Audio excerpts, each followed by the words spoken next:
If you're enjoying this video, smash that like button, subscribe, and hit the bell. Share it with your friends, and let me know in the comments where you're watching from. Every like and subscribe helps the channel grow.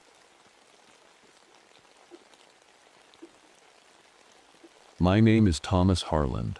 I'm a park ranger, 42 years old, and I've seen my fair share of life's battles. I served in the Korean War, came back with a shoulder full of shrapnel, and then lost my wife to tuberculosis just last year. Life hasn't been kind, but here I am, trying to start over. They transferred me to this remote outpost in the Great Smoky Mountains National Park. Cold Creek, they call it. It's quiet, tucked deep in the woods where the trees stretch high into the sky and the air smells like damp earth and pine. I figured this place would give me the isolation I needed to process my grief. No distractions, no people, just me and the wilderness. The cabin they assigned me is small but sturdy. There's a wood stove in the corner, a cot by the window, and a desk where I keep my journal. That journal means everything to me. It holds pressed wildflowers my late wife collected over the years.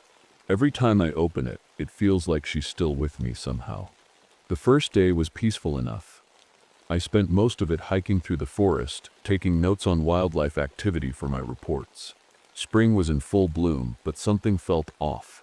The weather's been strange lately, heavy rains causing floods in some areas, and the forest seemed quieter than it should be. As I walked along Cold Creek's banks, I noticed something odd on one of the ancient oak trees, a spiral pattern carved deep into its bark. It wasn't natural, too perfect for that, but it didn't look fresh either. Maybe some local kids messing around? I made a note of it and moved on. Later that evening, just as the sun dipped below the horizon, a hunter named Warren Mitchell showed up at my cabin. He looked worried and said his teenage nephew had gone missing 2 days ago while out hunting near Cold Creek. He's a good kid, Warren said, his voice shaking slightly. Knows these woods better than anyone. I promised him I'd keep an eye out during my patrols. After he left, I couldn't shake the unease settling in my chest. The forest outside seemed darker than usual that night, almost like it was watching me back. As I lay in bed trying to sleep, I heard something faint. Whispers, soft and distant, like voices carried on the wind. At first, I thought it was just the creek running nearby, or maybe animals rustling in the underbrush. But then, it started to sound like words. I sat up in bed, heart pounding, straining to hear more clearly. The whispers seemed to circle the cabin, growing louder and closer before suddenly stopping altogether. I didn't sleep much that night. The next day, I tried to shake off the strange feeling from the night before. Maybe I was just tired, or maybe my mind was playing tricks on me. I spent the morning organizing my gear and preparing for patrol, but deep down I couldn't ignore the whispers. That night, things got worse. I had just settled into bed when I heard it. A voice calling my name from the forest. It wasn't just any voice, it was her voice. My wife's voice. Thomas. I froze, my heart hammering in my chest. It was impossible. She was gone, had been for almost a year now, but the sound was unmistakable. Soft, warm, familiar. Thomas, come here. I grabbed my flashlight and stepped outside, scanning the trees around the cabin. The forest was still, except for the faint rustling of leaves in the breeze. But then I saw something, footprints leading away from the cabin into the woods. The problem, the door had been locked all night and I hadn't left the cabin until now. The footprints were fresh, too fresh to ignore. They looked human but slightly off, like whoever made them wasn't walking quite right. The steps were uneven, almost dragging in places. I followed them for a few yards before stopping myself. What was I doing? Chasing a voice that couldn't possibly be real. I turned back toward the cabin, uneasy, but determined not to lose my grip on reality. When I got back inside, I tried using the radio to contact headquarters, just to feel less alone. But as soon as I turned it on, all I heard was static, and whispers mixed into it. The voices on the radio weren't clear enough to understand, but they sent chills down my spine all the same. It wasn't normal interference. It sounded like someone or something was trying to talk through the static. Even my dog, Scout, started acting strange that night. He refused to go near a certain part of the forest behind the cabin, growling low and steady whenever we got close to it during patrols earlier that day. Before heading back inside for good, I found something near that area, a hunting rifle lying abandoned in the dirt. It was covered in a sticky sap-like substance that smelled faintly sweet but wrong somehow. I brought it back with me and locked it away in case someone came looking for it later. That night, as I lay in bed staring at the ceiling, I couldn't shake the feeling that something out there was watching me. The next morning, I woke up feeling like I hadn't slept at all. My mind kept replaying the whispers, the footprints, and that abandoned rifle covered in sap. Something wasn't right in these woods, and I needed answers. I decided to start by mapping out the locations where I'd seen strange things, the spiral markings on the trees, the area Scout refused to go near, and now the spot where I found the rifle. Maybe there was a pattern. As I walked deeper into the forest, I ran into someone I hadn't expected to see. Martha Jenkins, an elderly woman who lived on the edge of the park. She was one of the few locals who hadn't been forced to leave when the park expanded years ago.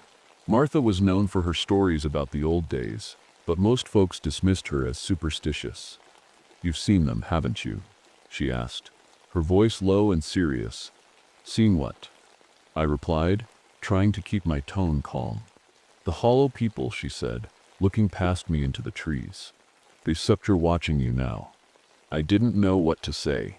Part of me wanted to laugh it off, but there was something in her eyes, fear, real fear, that made me stop.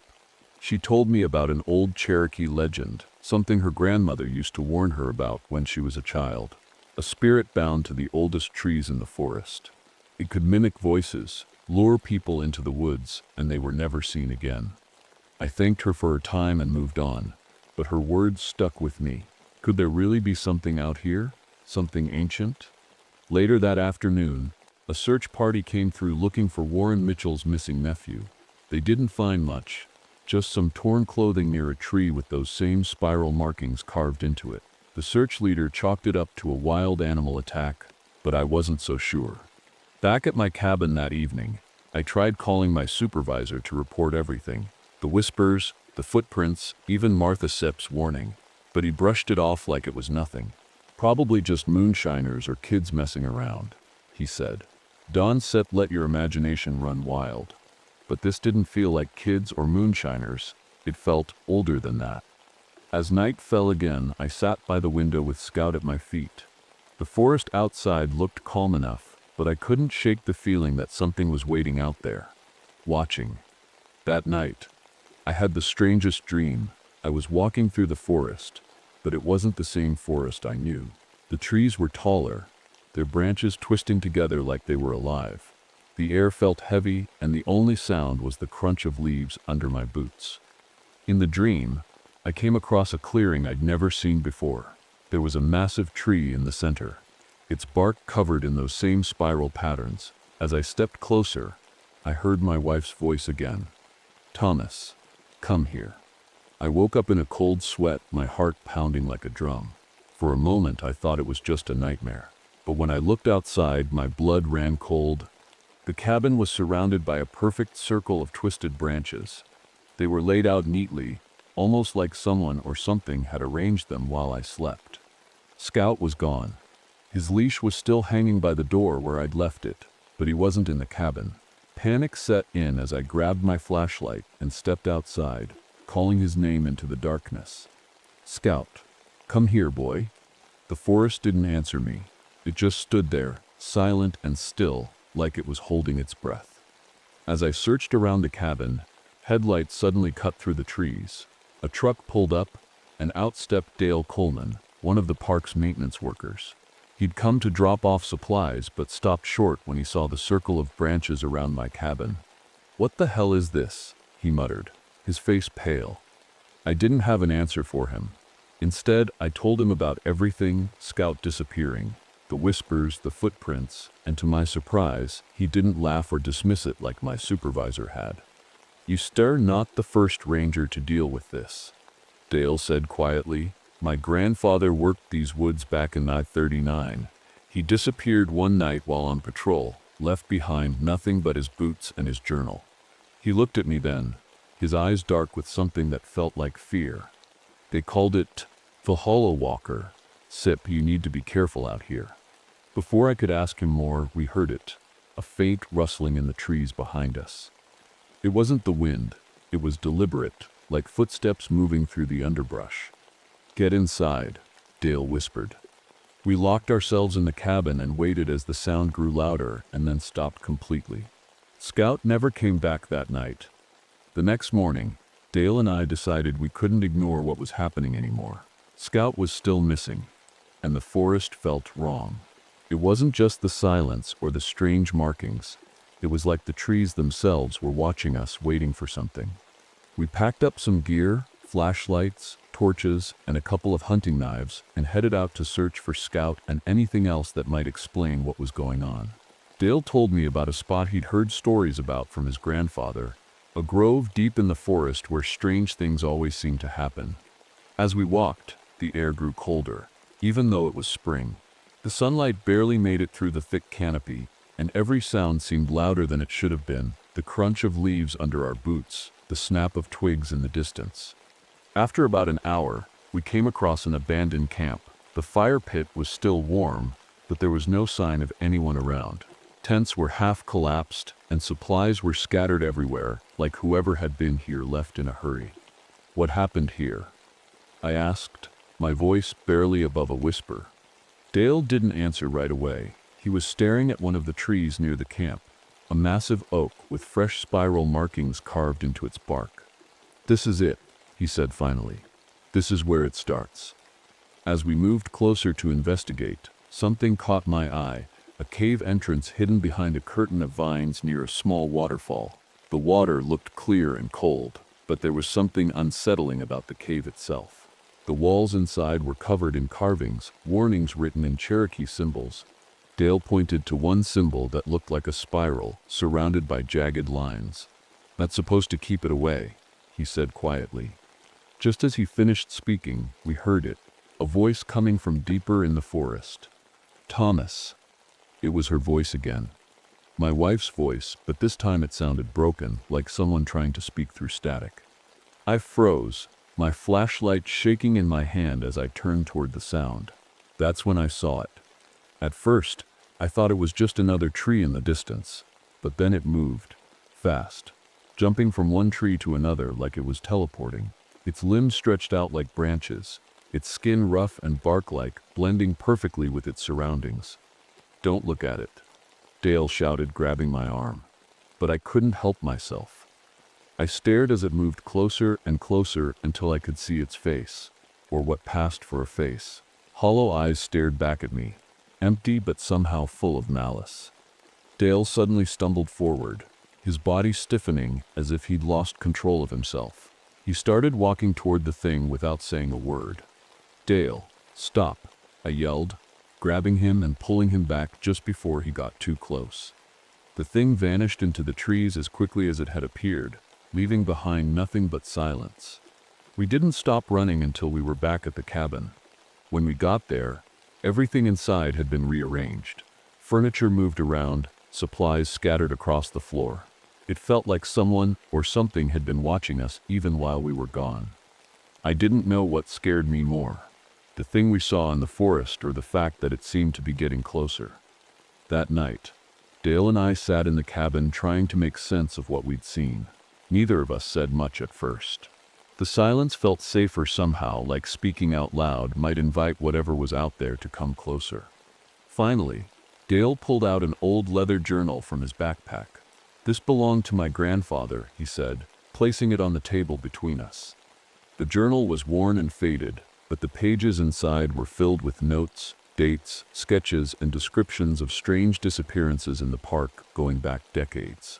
Dale's grandfather had been a ranger here during the late 1930s, and according to his notes, people had been vanishing every 17 years like clockwork. 1939, 1922, 1905.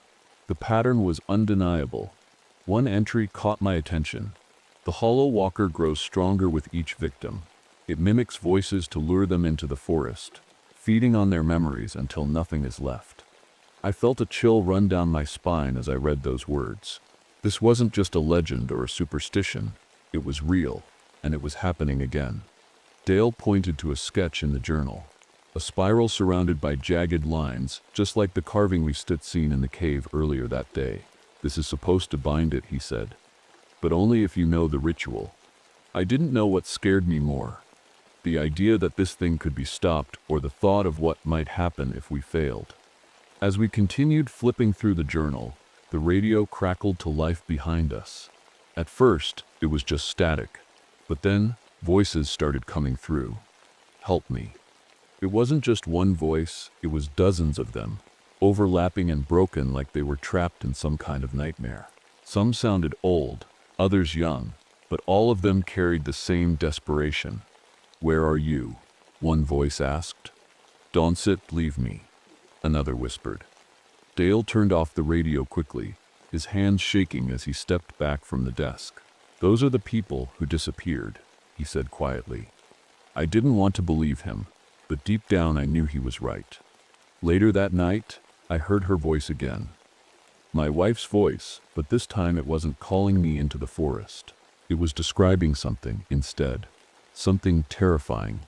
It's Seps coming for you, she said softly. I turned toward Dale, who was staring out the window with a blank expression on his face. My grandfather saw it too. He murmured, without looking at me. And it took him. The weight of his words hung heavy in the air as we both realized there was no turning back now. We had to stop this thing before it took anyone else. By the next morning, Dale and I knew we couldn't wait any longer. Whatever this thing was, it was getting closer, stronger, and more dangerous. We had to find it and stop it before anyone else disappeared, or worse. We armed ourselves with torches, matches, and anything we could think of that might help. Fire seemed to be its weakness, according to Dale's grandfather's journal. Water too, it couldn't cross running streams. Those were our only advantages, and they didn't feel like much against something that could move faster than the eye could follow. We started by retracing our steps to the grove, where we'd seen the spiral-marked trees. The air felt heavier as we got closer, like the forest itself was holding its breath.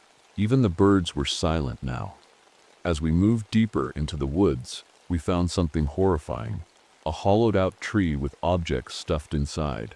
Clothes, shoes, watches, all belonging to people who had vanished over the years. Some of them looked decades old, others more recent. Dale stared at the tree for a long time before speaking. It's been feeding, he said quietly. I wanted to turn back right then and there, but I couldn't. Scout was still out there somewhere, or at least I hoped he was, and I wasn't going to leave him behind. We pressed on until we reached what felt like the heart of the forest. The trees here were twisted and unnatural, their branches forming shapes that looked almost human. It was like stepping into another world entirely. That's Seps when we saw it. The hollow walker stood in the center of the grove, its bark-like skin blending perfectly with the trees around it. It didn't move at first, just stood there, watching us with those hollow eyes. Then it spoke. Thomas. It wasn't just my wife's voice this time, it was dozens of voices all at once. Some I recognized from the radio the night before, others were unfamiliar but equally haunting. Dale stepped forward with his torch raised high, but before he could get too close, something changed in him. His body stiffened, his eyes glazed over, and he started walking toward the thing like he was in a trance. Dale, stop, I shouted, grabbing his arm and pulling him back. He snapped out of it just in time, shaking his head like he was waking from a bad dream. It sits in my head, he muttered, his voice trembling. I can hear it. The hollow walker moved then, fast and deliberate, jumping between trees until it was right in front of us. I lit my torch and swung it toward the thing, but it disappeared again before I could make contact. We retreated back toward a nearby stream, knowing it couldn't follow us across running water. But even as we caught our breath on the other side, I could feel its presence lingering just beyond the edge of the creek. It wasn't going to stop until it got what it wanted. And somehow, I knew what that was. That night, back at the cabin, Dale wasn't himself. He was quiet, too quiet, and his hands kept shaking no matter how hard he tried to hide it. I could tell something was wrong, but I didn't know how to fix it. He sat by the window, staring out into the darkness like he was waiting for something or someone. "It sips in my head," he said again, his voice barely above a whisper. "I can feel it pulling me." I wanted to tell him he was safe here, that the thing couldn't cross the stream near the cabin, but deep down I wasn't sure if that was true anymore. Around midnight, I woke to the sound of footsteps inside the cabin. At first I thought it was Dale moving around, but when I looked over at his cot, it was empty. "Dale." I called out, grabbing my flashlight and scanning the room. The furniture had been rearranged again. Chairs flipped over, the desk pushed against the wall, and Dale's torch was lying on the floor near the door. I stepped outside and saw him standing at the edge of the forest. His back was to me, but something about the way he stood wasn't right. His movements were stiff, unnatural, like a puppet being controlled by invisible strings. "Dale," I shouted, running toward him. He turned slowly to face me, and my stomach dropped. His eyes weren't his anymore, they were dark and hollow, just like the thing we'd seen in the grove. "It wants a vessel," he said in a voice that wasn't his own. "It's tired of being bound to this forest." I backed away as he started walking toward me, his movements jerky and unnatural. "Stay back," I yelled, holding up my torch. But Dale, or whatever had taken over him, didn't stop.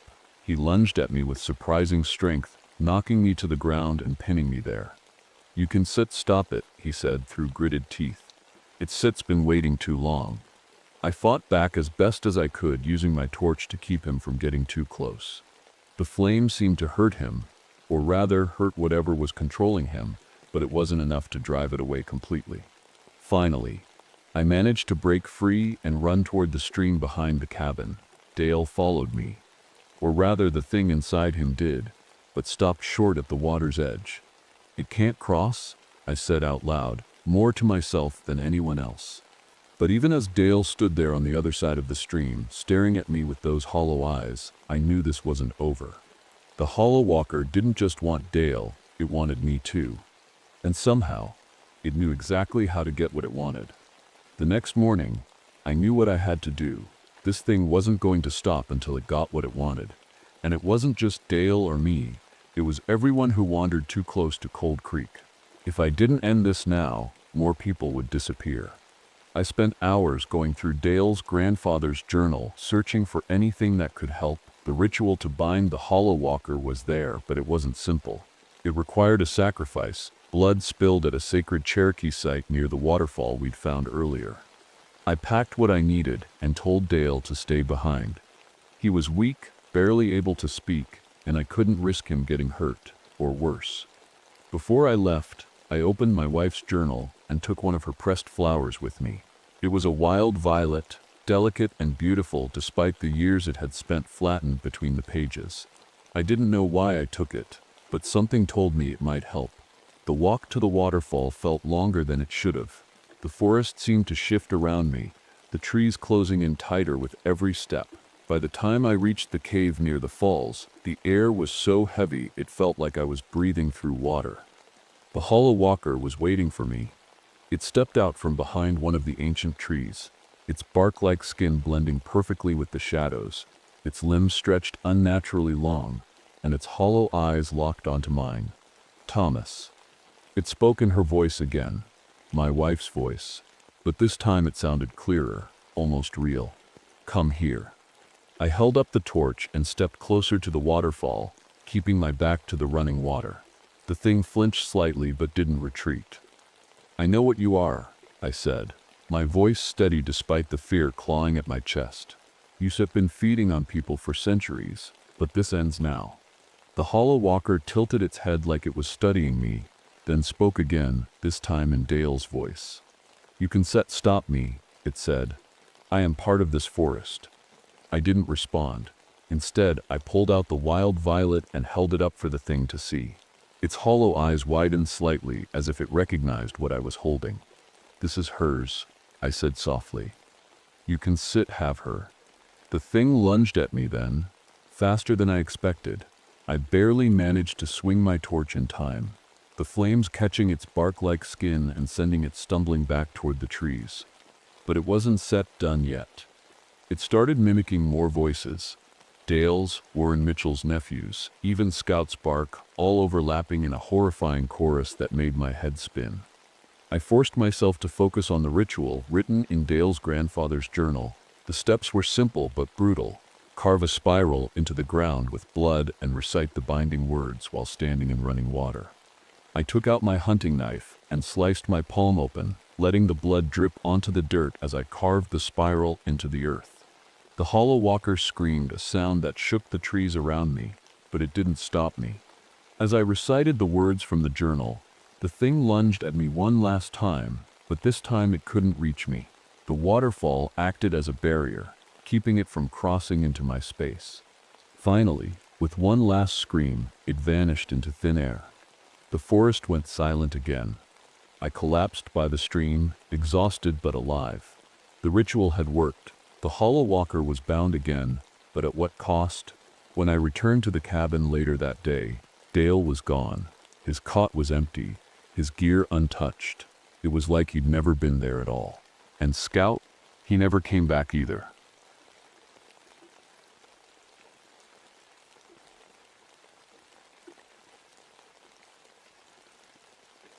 My name is Catherine Donovan, but everyone calls me Kate.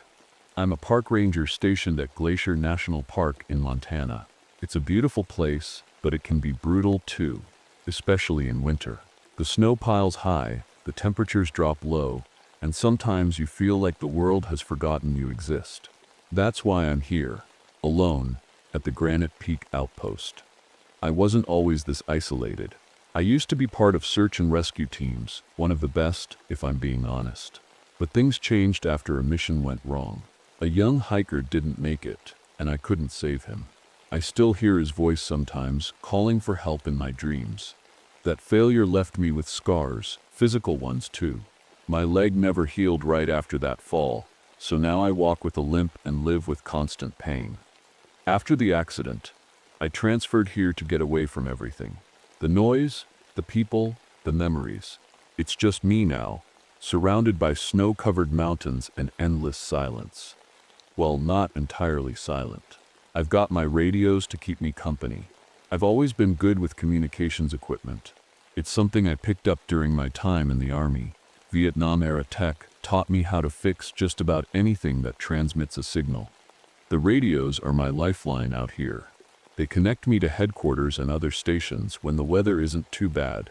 I've even modified some of them to pick up unusual frequencies, just for fun, or maybe out of habit from my old search and rescue days. You'd be surprised what you can hear if you know where to listen. Faint conversations from far-off places, strange bursts of static that sound almost alive. Tonight feels different though. There's a storm coming. A big one, and I've been preparing all day. Stocking supplies, testing equipment, making sure everything is secure before the snow traps me here for weeks on end. The last radio check with headquarters was shaky. The signal kept cutting in and out like something was interfering. Could be the solar flares they've been warning us about lately. They've been messing with communications all over the world. As I sit by the radio now, watching the wind pick up outside, I feel uneasy. It's not just the storm or the isolation. It's something else, something I can't quite put my finger on. The air feels heavier somehow, like it's holding its breath before something happens. I glance at my pocket voice recorder sitting on the desk next to me. It's become a habit to document anything unusual out here. Odd sounds on the radio, strange patterns in the snow, wildlife behaving strangely. Sometimes it feels like this place has secrets it doesn't want to share but can't help leaking out in bits and pieces. I press record and speak into it softly. Ranger Catherine Donovan, Granite Peak Outpost, November 12th. Preparing for incoming storm, radio interference detected on multiple frequencies, possible anomaly. I pause and look out the window again as shadows from the trees sway in the wind like ghostly figures dancing in the dark. Something tells me this winter is going to be different. The storm hit harder than I expected. By the time I crawled into bed that night, the wind was howling like a pack of wolves, rattling the windows and shaking the walls of the outpost. It felt like the whole building might just up and take off into the blizzard. I must have fallen asleep at some point because I woke up to a strange sound. It wasn't the wind or the creaking of the cabin. It was something else. A faint hum, almost like a high-pitched whistle, was coming from my radio equipment. I glanced at the clock on my nightstand. 3:17 a.m. The hum grew louder, and before I could even sit up, every piece of electronic equipment in the outpost turned on all at once. The emergency radio crackled to life, spitting out static and garbled voices. The old television in the corner flickered on, showing nothing but snow-white static dancing across the screen. Even my pocket voice recorder, which I'd left on my desk, started playing back something, but it wasn't my voice. I threw off my blanket and limped over to the desk, heart pounding in my chest. The recorder was playing a series of numbers, softly at first, then louder and louder until it felt like they were echoing inside my skull. 73142. I grabbed it and hit stop, but it wouldn't turn off. The numbers kept playing faster now, overlapping each other until it was just noise, chaotic and overwhelming. Finally, I yanked out the batteries, and everything went silent again. I stood there for a moment, breathing hard, trying to make sense of what had just happened. Maybe it was some kind of power surge? The storm messing with the electronics? That had to be it, right? But then I noticed something outside the window, a faint glow in the distance. It wasn't lightning or headlights. It was something else entirely. I grabbed my coat and flashlight and stepped out into the freezing night air. The snow was falling thick and fast, making it hard to see more than a few feet ahead. As I approached where I'd seen the glow, my flashlight beam landed on something that made my stomach drop. A circle of dead animals, rabbits, foxes, even a deer, lay perfectly arranged in the snow. Their bodies were untouched except for strange burn marks on their fur and skin, like tiny circuit board patterns etched into them. I backed away slowly, my breath fogging up in front of me, as panic began to creep in. This wasn't normal. This wasn't natural. I turned and hurried back to the outpost, locking the door behind me, as if that would somehow keep whatever this was outside where it belonged. My hands were shaking as I reached for my voice recorder again, batteries back in place, and pressed record. Ranger Catherine Donovan, Granite Peak Outpost, November 13th, 3:45 a.m. Unexplained power surge, radio interference, found dead wildlife outside station, burn patterns observed. I stopped recording and sat there in silence for what felt like hours, listening to the wind battering against the walls. But deep down, I knew it wasn't just the storm making me feel this way. Something else was out there. The next morning, the storm hadn't let up. The snow was coming down so hard that it felt like the outpost was being swallowed whole. I couldn't shake the unease from last night. The hum, the numbers, the dead animals. It all felt wrong, but I needed to stay focused. I told myself there had to be a logical explanation for everything. I started my day by documenting what I'd seen. I took my notebook and wrote down every detail. The time, the sounds, the strange burn marks on the animals. Writing things out always helped me think clearly, like putting pieces of a puzzle together. After that, I decided to check my radio equipment again. The interference from last night was still there, a faint crackling sound on almost every frequency. But as I turned the dial slowly, something caught my attention. It wasn't static this time, it was a voice. Mayday. Mayday. This is Delta Base, coordinates 731. The signal was weak and broken, like it was coming from far away, or maybe from another time. My heart skipped a beat when I recognized part of the message, those same numbers from my voice recorder last night. I grabbed an old map of the park and started searching for anything marked Delta Base. There was nothing on the current map, but then I remembered a box of old documents stored in the supply closet, maps, reports, and other paperwork from decades ago. It took me over an hour to dig through the dusty files, but eventually I found what I was looking for, an outdated map of Glacier National Park from the 1970s. Sure enough, there it was. Delta Base marked deep in the northern part of the park, near an area that had been closed off for years due to environmental hazards. I stared at the map, trying to make sense of it all. Why wasn't this base on any of the newer maps? And why would a signal from there suddenly show up now? Before I could think too much about it, another strange thing happened. My flashlight, which had been sitting untouched on the desk, flickered on by itself. The beam pointed directly at my pocket voice recorder as if something wanted me to pick it up. I hesitated, but eventually pressed play. At first there was nothing but static. Then faintly, I heard something that made my blood run cold. Kate. It was my name, spoken softly but clearly, and then silence again. I dropped the recorder, like it had burned me, and backed away from the desk. My breathing was shallow, and my hands were trembling. This wasn't just radio interference or some glitchy equipment anymore. Something or someone was trying to reach me. I forced myself to calm down and think rationally. Maybe someone else out here in the park needed help. A stranded hiker or a researcher caught in the storm. That had to be it.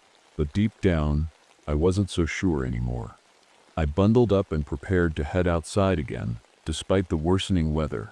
If there were answers out there, I needed to find them. The storm hadn't let up, and by mid-afternoon, the outpost felt like it was buried under a mountain of snow. I was flipping through old maps and notes, trying to figure out how I could reach the location marked as Delta Base. The weather made it impossible to leave now, but I couldn't stop thinking about the signal I'd picked up earlier. That steps when I heard the knock. It was faint at first, just a soft tapping against the door, but then it grew louder, more insistent.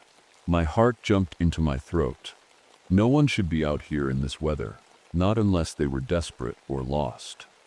I grabbed my flashlight and cautiously opened the door. Standing there, covered in snow and shivering, was a man I didn't recognize. He looked older, maybe in his late 50s, with a thick beard and tired eyes. "Ranger Donovan?" he asked, his voice shaky from the cold. "Yeah," I replied, still holding the flashlight like a weapon. "Who are you?" "Dr. Martin Reynolds," he said quickly. "He meteorologist, studying storm patterns in the area." I hesitated for a moment before stepping aside to let him in. He looked harmless enough, but something about him felt off. Once inside, Reynolds warmed his hands over the small heater while explaining why he was here. He claimed he'd been tracking electromagnetic anomalies across the region, strange signals and interference patterns that seemed tied to the recent solar flares. "I've seen this before," he said quietly, almost to himself, "years ago in other places." I raised an eyebrow at that, but didn't press him for details yet. Instead, I offered him some coffee and asked how he'd managed to find me in this weather. "I followed the signal," he admitted. "Your outpost is broadcasting something unusual, something I've been tracking for weeks." That's when my modified radio equipment crackled to life again. Reynolds froze, staring at it like he'd seen a ghost. The static wasn't random anymore. It was shifting, almost like it was forming shapes or patterns on its own. "It's here," Reynolds whispered, his voice barely audible over the noise. "What's here?" I demanded, feeling my stomach tighten with fear. Before he could answer, there was a sudden power surge that made every light in the cabin flicker wildly. The emergency television turned on again, showing nothing but static, but this time I saw it clearly, a shadowy figure moving within the static itself. It looked humanoid, but distorted, like it was made entirely of shifting white noise. Reynolds backed away from the screen as if it might reach out and grab him. "Don't look directly at it," he warned sharply. "It can sense you through electronic devices." I didn't know what to believe anymore. This man's cryptic warnings or my own eyes. But one thing was clear.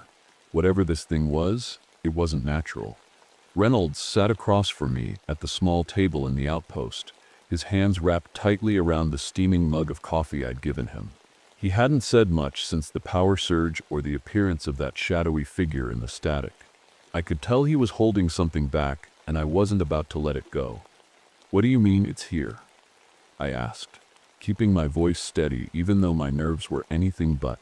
Reynolds stared into his coffee like it held all the answers. Finally, he sighed and looked up at me. "I need to tell you something.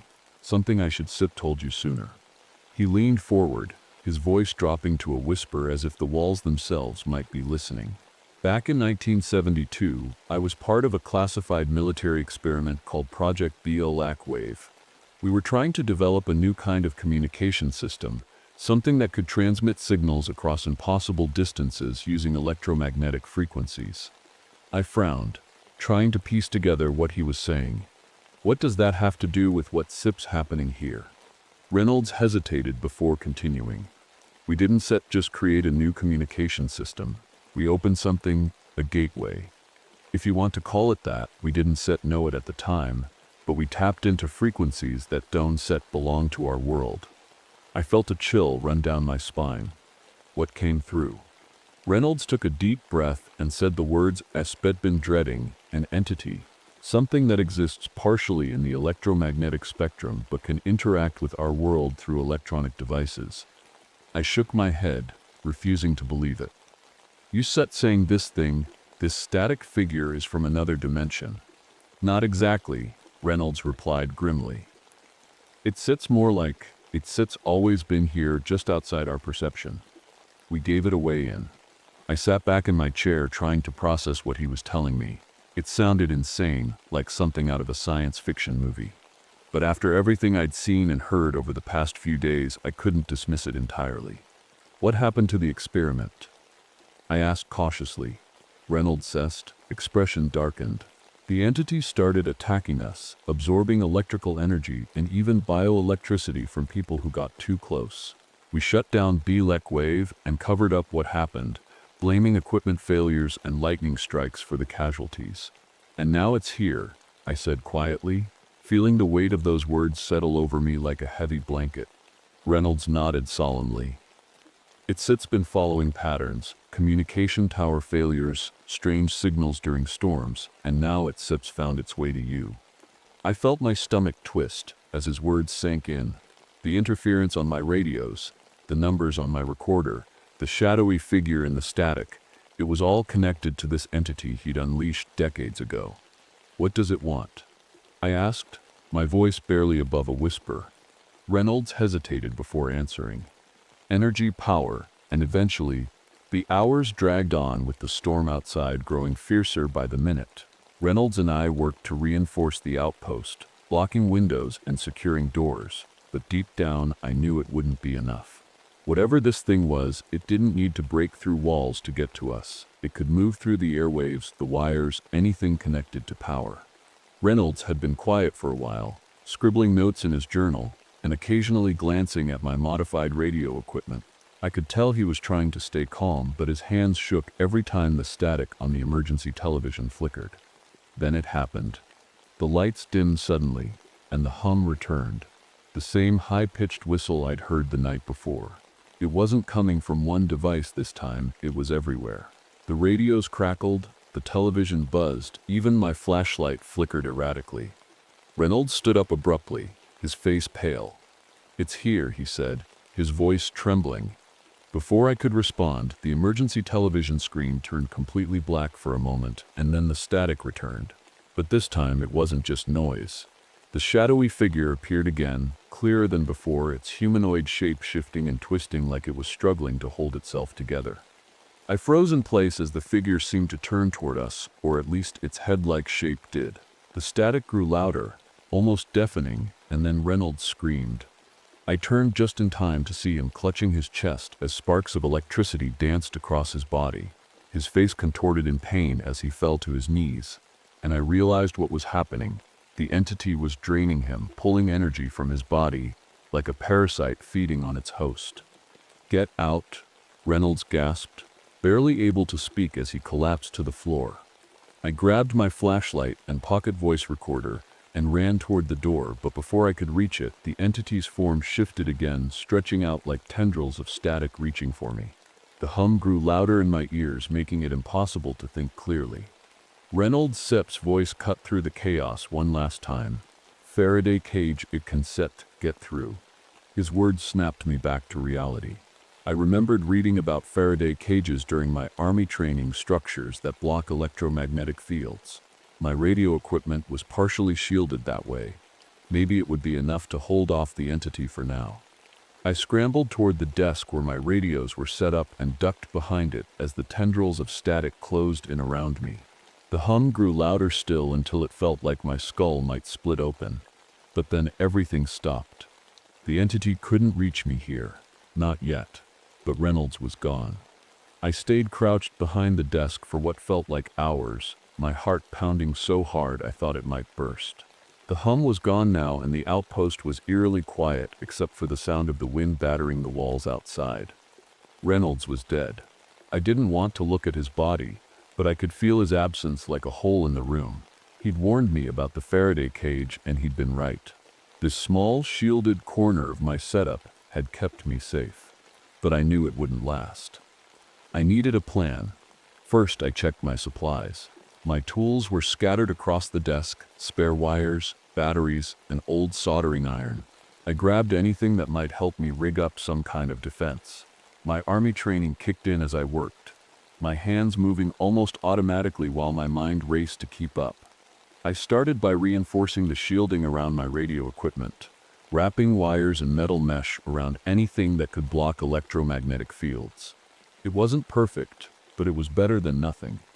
Next, I turned my attention to detection. If this thing could move through frequencies, then maybe I could track it before it got too close. I modified one of my radios to pick up even the faintest shifts in static, tiny changes that might signal the entity's presence. As I worked, I couldn't stop thinking about what Reynolds had said before he died. It's been following patterns. That meant this thing wasn't just some random force of nature, it had a purpose. And if it had a purpose, maybe it had weaknesses too. I flipped through Reynolds' Sipshu journal, scanning his notes for anything useful. Most of it was technical jargon about electromagnetic waves and signal interference, but one phrase stood out: vulnerable to frequency disruptions. Frequency disruptions. That gave me an idea. I grabbed an old emergency transmitter from the storage closet and started tinkering with it. If I could create a strong enough signal at just the right frequency, maybe I could disrupt the entity long enough to escape or even drive it back entirely. The storm outside raged on as I worked, but inside, everything felt calm and focused. For the first time in days, I felt like I had some control over the situation, like I wasn't just waiting for this thing to come and take me too. But then something caught my eye. A faint flicker on one of the radios. The static shifted ever so slightly, like a whisper just out of reach. My makeshift detector was picking up something nearby. It was coming back. The static on the radio grew louder, shifting between bursts of noise and faint whispers. I knew the entity was close, too close, but I had to keep working. My hands moved quickly as I adjusted the emergency transmitter, trying to fine-tune the frequency that might disrupt the entity's presence. I glanced at the window, but all I could see was snow swirling in the storm. It felt like the world outside didn't exist anymore, like the outpost was floating in some endless void. The hum returned, faint at first, but steadily growing louder. I set the transmitter to broadcast and flipped the switch. The machine whirred to life, sending out a pulse of sound that made my ears ring. For a moment, everything went quiet. The static disappeared and the hum faded. I thought it might have worked. But then the lights flickered violently and the emergency television turned on again. This time, the shadowy figure wasn't just shifting in the static. It was fully formed, standing in the center of the screen like it was staring right at me. "Kate?" It spoke my name in a distorted voice that sent chills down my spine. The sound wasn't human.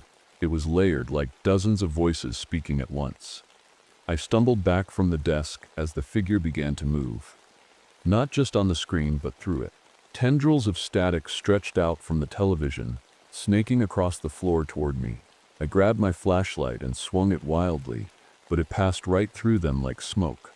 The backup generator sputtered and died, plunging the outpost into darkness, except for the glow of static from every screen and device around me. My defenses were failing one by one, and I knew I couldn't stay here any longer. I grabbed my coat and ran for the door, but as soon as I stepped outside, I realized how bad things had gotten. The storm was worse than ever, blinding snow and freezing wind tearing through the air, but that wasn't what stopped me in my tracks. The entity was out here too. Its form flickered in and out of existence, moving through the snow like a ghost made of static. It didn't need walls or wires anymore. It had grown stronger, feeding off Reynolds and absorbing energy from everything around it. I tried to run, but my injured leg slowed me down. The pain shot through me with every step as I stumbled into the blizzard, clutching my flashlight like it was my last lifeline. The hum followed me everywhere I went, growing louder until it drowned out even my own thoughts. That's when I felt it, the pull in my chest like something tugging at me from inside. My medical implant. Reynolds had warned me about this connection before he died. The entity wasn't just hunting me, it was inside me now. The storm was relentless, and every step felt like a battle against the wind and snow. My injured leg throbbed with pain, but I couldn't stop, not now. The hum was louder than ever, vibrating deep in my chest like it was trying to pull me apart from the inside. I clutched the old map tightly in my frozen hands, following the faint markings toward the abandoned military bunker Reynolds had mentioned in his notes. If I could reach the original Project BLAC wave equipment, maybe I could stop this thing or at least send it back to wherever it came from. The bunker finally came into view, half buried in snow and ice. It looked ancient, its metal doors rusted and barely holding together under the weight of years of neglect. I forced them open with all the strength I had left and stumbled inside, slamming them shut behind me. The air inside was cold and stale, but it was quiet, almost too quiet. I turned on my flashlight and scanned the room. Old computers and equipment lined the walls, covered in dust and cobwebs. In the center of the room was a large transmitter, the heart of Project BLAC Wave. I limped over to it and began working as quickly as I could. The controls were old but familiar enough for me to understand. I needed to reverse the frequency gateway to send this entity back to wherever it had come from before it grew strong enough to reach a populated area. The hum returned, louder than ever, and I knew I didn't have much time. The entity was here, inside the bunker with me. Static flickered across the screens, and tendrils of white noise began creeping along the floor like living shadows. I felt the pull in my chest again, stronger now, and realized what was happening. My medical implant was acting like a beacon for the entity, drawing it closer with every passing second. It wasn't just hunting me, it was feeding off me. I gritted my teeth and kept working, forcing myself to stay focused despite the pain and fear threatening to overwhelm me. The transmitter whirred to life as I adjusted the frequency settings, searching for the exact range that would disrupt the entity's connection to this world. The static grew thicker, swirling around me like a storm within a storm. The entity's form began to materialize fully now. A humanoid figure made entirely of shifting white noise, its face staring directly at me. "Kate," it whispered again, its voice echoing in my mind. I ignored it and flipped the final switch on the transmitter. The machine roared to life, sending out a pulse of sound so powerful that it shook the entire bunker. The entity screamed, a distorted cry that made every hair on my body stand on end, and began to dissolve into static. But something went wrong. The connection between my implant and the entity was too strong. As it collapsed back into its frequency gateway, I felt myself being pulled along with it, my consciousness merging with its chaotic energy for just a moment. In that instant, I saw everything: the entity's origin, its endless hunger for energy, its existence beyond human understanding, and then darkness. When I woke up, the world was quiet. The storm was gone, and so was the hum. I was lying on the cold metal floor of the bunker, surrounded by broken equipment and the faint smell of burnt wires. My head throbbed and my body felt like it had been torn apart and stitched back together. I sat up slowly, wincing as my injured leg protested. The transmitter was destroyed, completely fried, but the static was gone. The entity, it was gone too. I wasn't sure how long I'd been unconscious, but when I stepped outside, the snow had stopped falling. The sky was clear, painted in soft shades of pink and orange as the sun rose over the mountains. It felt surreal, like waking up from a nightmare that left its mark on reality. A search team found me 2 days later after I managed to repair an old emergency beacon in the bunker. They were shocked to find me alive, especially after hearing about the storm and seeing the state of the outpost when they arrived. I didn't tell them everything. How could I? Who would believe me if I said I'd faced something that lived in static and shadows? Instead, I told them there'd been a power surge, that Dr. Reynolds had died in an accident, and that I'd taken shelter in the bunker when things got out of control. They accepted my story without question, but something strange happened during my medical examination back at headquarters. The doctors couldn't explain it, but my old injury, The one that had left me with chronic pain and a limp was gone. My leg had somehow healed completely, as if it had never been broken in the first place. And then there were the electronics. Radios crackled to life whenever I walked into a room, even if they weren't plugged in. Static followed me everywhere, soft whispers on frequencies no one else could hear. I tried to move on with my life after that winter, but part of me knew I'd never really escape what happened at Granite Peak.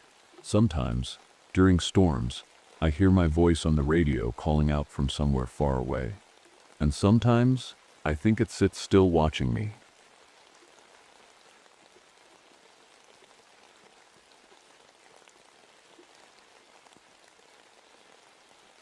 My name is Malcolm Westbrook. I'm a park ranger here at Yellowstone National Park.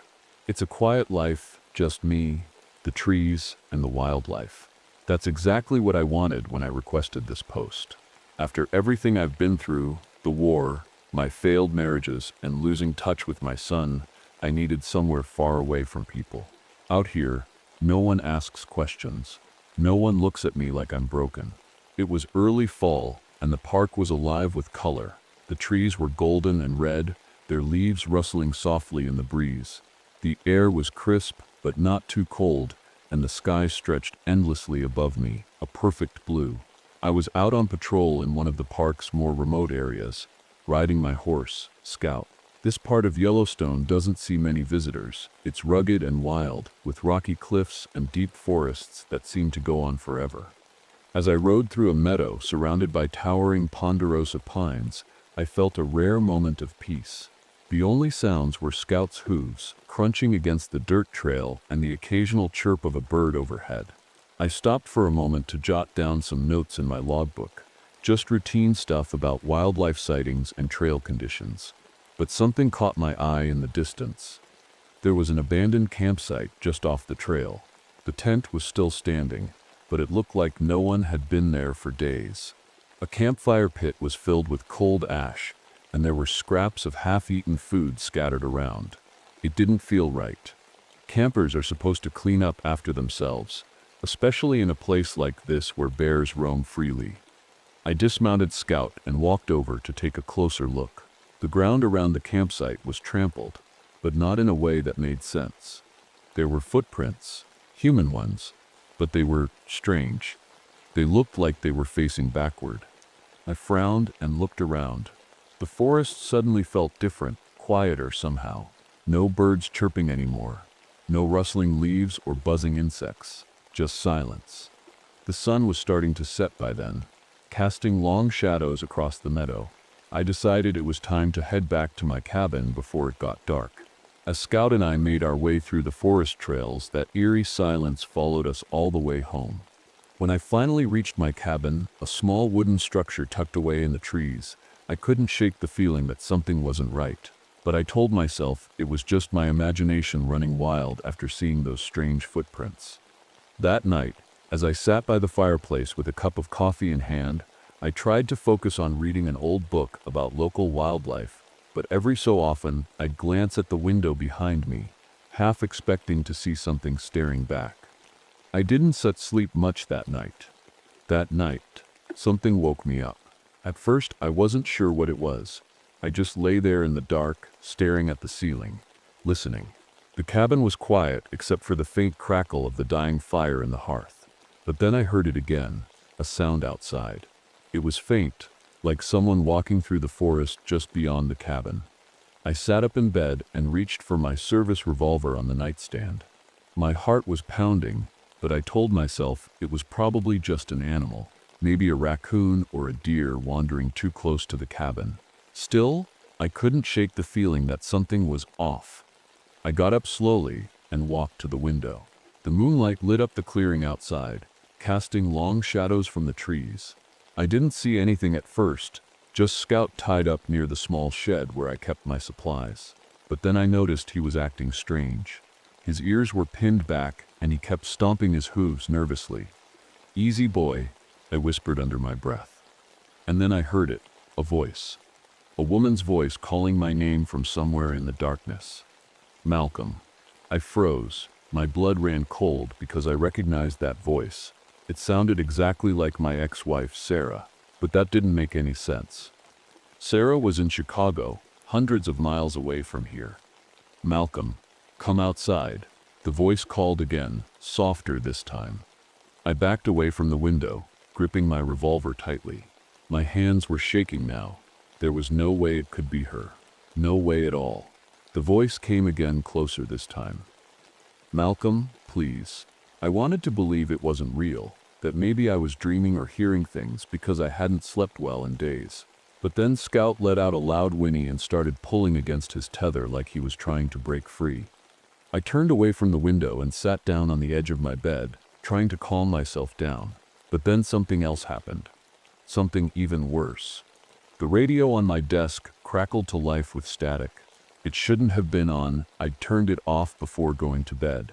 But now it was buzzing and hissing like someone was trying to tune into a station. And through the static, I thought I heard faint whispers. "Help me," a voice said through the static. I grabbed the radio and turned it off completely, yanking out the power cord for good measure. My breathing was shallow now, and every instinct in my body was screaming at me to stay inside and lock the door. But then came the sound of footsteps, slow and deliberate, right outside my cabin door. I pointed my revolver at the door and waited, barely daring to breathe. The footsteps stopped just outside, and for a moment, there was silence again. And then a knock. 3 slow knocks on the wooden door. I didn't answer. My finger tightened on the trigger as I stared at that door, waiting for whatever or whoever it was to make its next move. But nothing happened after that knock. No more footsteps, no voices, just silence again. I stayed up all night after that, sitting in a chair by the door with my gun in hand. Whatever had been out there didn't come back, or if it did, it stayed quiet enough that I couldn't hear it. By morning, I told myself it must have been some kind of prank, or maybe even just my imagination playing tricks on me after seeing those strange footprints earlier in the day. But deep down, I knew better. Something wasn't set right in these woods. The next morning, I stepped outside the cabin with Scout still tied up nearby. He looked calmer now, but kept glancing toward the tree line like he was expecting something to jump out. I patted his neck to reassure him, though I wasn't feeling very reassured myself. The first thing I noticed was the ground around the cabin. There were footprints, human footprints, but they were all facing backward again, just like the ones I'd seen at the abandoned campsite. They circled the cabin, stopping right at the door where I'd heard the knock last night. I crouched down to get a closer look. The prints were deep, like whoever made them had been standing there for a while, but there was something else, something that made my stomach turn. The air smelled foul, like rotting meat mixed with sulfur. It was faint, but unmistakable. I didn't have much time to think about it because I had to start my patrol for the day. But before leaving, I grabbed my logbook and wrote everything down, the footprints, the smell, and even the voice I'd heard last night. I wasn't sure if anyone would believe me, but I needed to keep a record of it all. As Scout and I rode deeper into the forest, I couldn't shake the feeling that we were being watched. The trees seemed taller today, their shadows longer and darker than usual. Even the birds were quieter than normal, their songs replaced by an eerie stillness that made my skin crawl. About an hour into my patrol, I came across something that stopped me in my tracks, a dead elk lying in a clearing. At first glance, it looked like a predator had gotten to it, maybe a bear or a wolf, but as I got closer, I realized this was no ordinary kill. The elk's body had been torn open with surgical precision. Its ribs were exposed and its organs were missing, but there wasn't a single drop of blood on the ground around it. It was as if something had drained it completely before leaving it here. I dismounted Scout and took a few steps closer, covering my nose with my sleeve to block out the stench of decay. That same sulfuric smell from earlier hung heavy in the air. "What in the world?" I muttered under my breath. "Skin taker," a voice said behind me. I spun around so fast, I nearly dropped my revolver. Standing there was an old man, Native American by his features, holding a small bundle of herbs in one hand and a walking stick in the other. He had long gray hair tied back in a braid and wore a weathered jacket that looked older than me. "Who are you?" I asked, trying to keep my voice steady. "Anthony Blackhawk," he said simply. "Shoshone." I nodded slowly. What did you just say? Skin taker? He pointed at the elk Sep's body with his walking stick. That Sep's not an animal Sep's work, he said quietly. Something else did this. What do you mean? What kind of set something Sep's? He didn't answer right away. Instead, he crouched down next to the elk and muttered something in his native language under his breath. Some kind of prayer or blessing, maybe. When he stood up again, he looked me straight in the eye. You Sep not safe here, he said. I frowned at him. What are you talking about? What Sep's going on? He hesitated for a moment before finally speaking again. Their Sep's an old legend, he said slowly.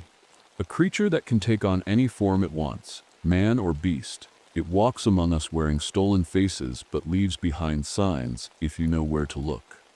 I thought about the footprints around my cabin and felt a chill run down my spine. What does it want? I asked. To feed, he said simply. Before I could ask him anything else, he turned and started walking away into the trees without another word. I stood there for a long time after he left, staring at the elk's mutilated body and wondering if maybe this old man knew more than he was letting on, or if he was just trying to scare me for some reason. Either way, something about his words stuck with me. You're not safe here. That night, I was still thinking about what Anthony Blackhawk had said. His words kept replaying in my mind. You're not safe here. I didn't know if I believed him, but after everything I'd seen, the footprints, the elk, the voice outside my cabin, I couldn't ignore the feeling that something was terribly wrong.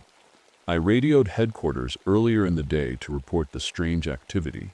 They didn't seem too concerned, but agreed to send another ranger out to assist me. His name was Timothy Foster, a younger guy who'd only been working here for a couple of years. He was supposed to arrive at my cabin around sunset. When Foster showed up, I felt a little better knowing I wasn't alone anymore. But there was something about him that seemed off. He wasn't acting like himself. Normally, Foster was talkative and easygoing, but tonight he was quiet, almost too quiet. He kept staring at me like he was trying to figure something out. You all right? I asked him, as we sat by the fireplace. Yeah, he said quickly, but his voice sounded strange, flat, and emotionless. I tried to brush it off as nerves. Maybe he was just spooked by the report I'd given earlier about the elk and the footprints. But then he said something that made my stomach drop. Remember what you told me last week? He asked. I frowned at him. What are you talking about? I haven't seen you in over a month. He stared at me for a long moment before smiling, a slow, unnatural smile that didn't reach his eyes. That aspits, when I knew something was wrong. I stood up and grabbed my revolver from the table. Foster, I said carefully. What Sep's going on? He didn't answer. Instead, he stood up too, moving slowly like he didn't want to scare me. But there was something about the way he moved. It wasn't normal. His steps were too smooth, too deliberate, like he was mimicking how a person should walk. And then I saw it. His eyes weren't right. They looked human at first glance, but when the firelight hit them just right, they reflected back like an animal's eyes. Who are you? I demanded, pointing my gun at him. He tilted his head to one side and smiled again, a smile that sent chills down my spine. You already know, he said softly. Before I could react, he lunged at me with inhuman speed. I fired a shot, but it barely slowed him down. He grabbed me by the arm and threw me across the room like I weighed nothing. My back hit the wall hard enough to knock the wind out of me. The cabin door flew open as Scout broke free from his tether outside and bolted into the woods screaming in terror. The creature, because there was no way this thing was Foster anymore, turned toward me again, its movements jerky and unnatural now that it wasn't trying to hide what it really was.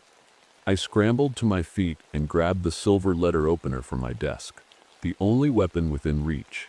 As the creature lunged at me again, I swung wildly and managed to stab it in the shoulder.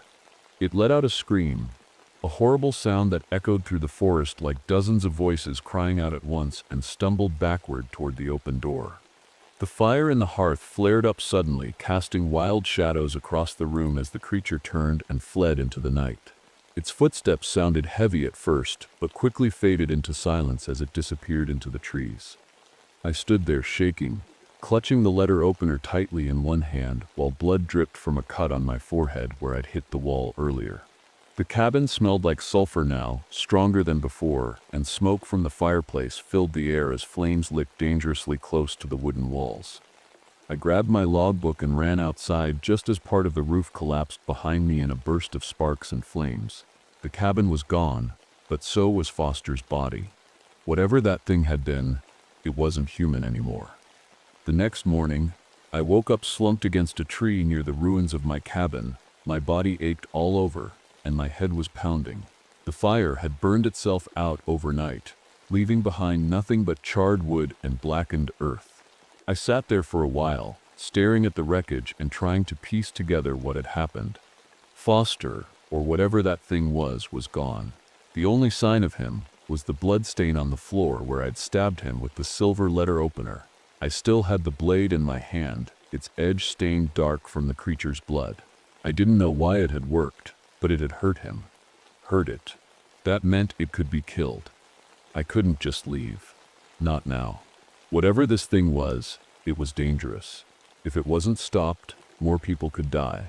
I decided then and there that I was going to track it down. I saddled up Scout. Thankfully, he hadn't gone far after breaking loose and rode out into the forest. The air was colder today, and the sky was overcast, casting everything in a dull gray light. The trees seemed darker too, their branches twisting together like skeletal hands reaching for the sky. It didn't take long to find the trail. The creature's footprints were easy to spot. They were human-shaped but facing backward, just like before. They led deeper into the forest, away from any of the main trails or campsites. As I followed the tracks, I started noticing other things too. The trees around me looked wrong. Their trunks were warped and gnarled, and their bark was covered in strange symbols carved deep into the wood. I didn't recognize them, but they gave me an uneasy feeling like they were watching me somehow. Then there were the animals, or what was left of them. Dead birds littered the ground in some places, their bodies arranged in strange patterns that made no sense. A deer carcass hung from a low branch at one point, its eyes wide open and staring blankly ahead. The smell of sulfur grew stronger as I went further in. By midday, I reached an old mining tunnel, hidden in a rocky hillside. The footprints led straight inside. The entrance was dark and narrow, with rusted metal beams barely holding up the crumbling rock above it. A cold wind blew out from the tunnel's mouth, carrying with it that same foul stench of decay. I dismounted Scout and tied him to a tree nearby. He didn't want to stay. He kept pulling against the reins and snorting nervously, but I couldn't risk taking him inside with me. Before going in, I heard someone call my name again. Malcolm. It came from somewhere behind me this time. A soft whisper carried on the wind. I turned around quickly but saw nothing except trees swaying gently in the breeze. "Get a hold of yourself," I muttered under my breath. I took a deep breath and stepped into the tunnel. Inside, it was cold and damp.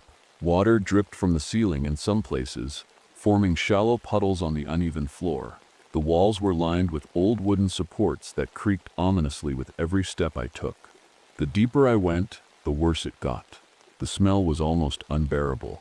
Now, thick and cloying like something had been rotting down here for years. And then I saw them. Bones scattered across the floor in piles. Some were animal bones, deer antlers, bear skulls, but others were unmistakably human.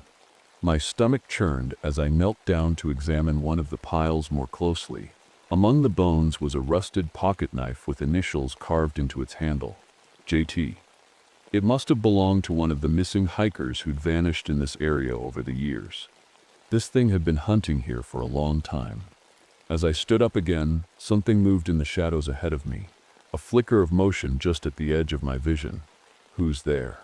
I called out, my voice echoing through the tunnel. No answer.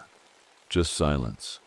I gripped my revolver tightly and took another step forward when suddenly Anthony Blackhawk appeared out of nowhere beside me.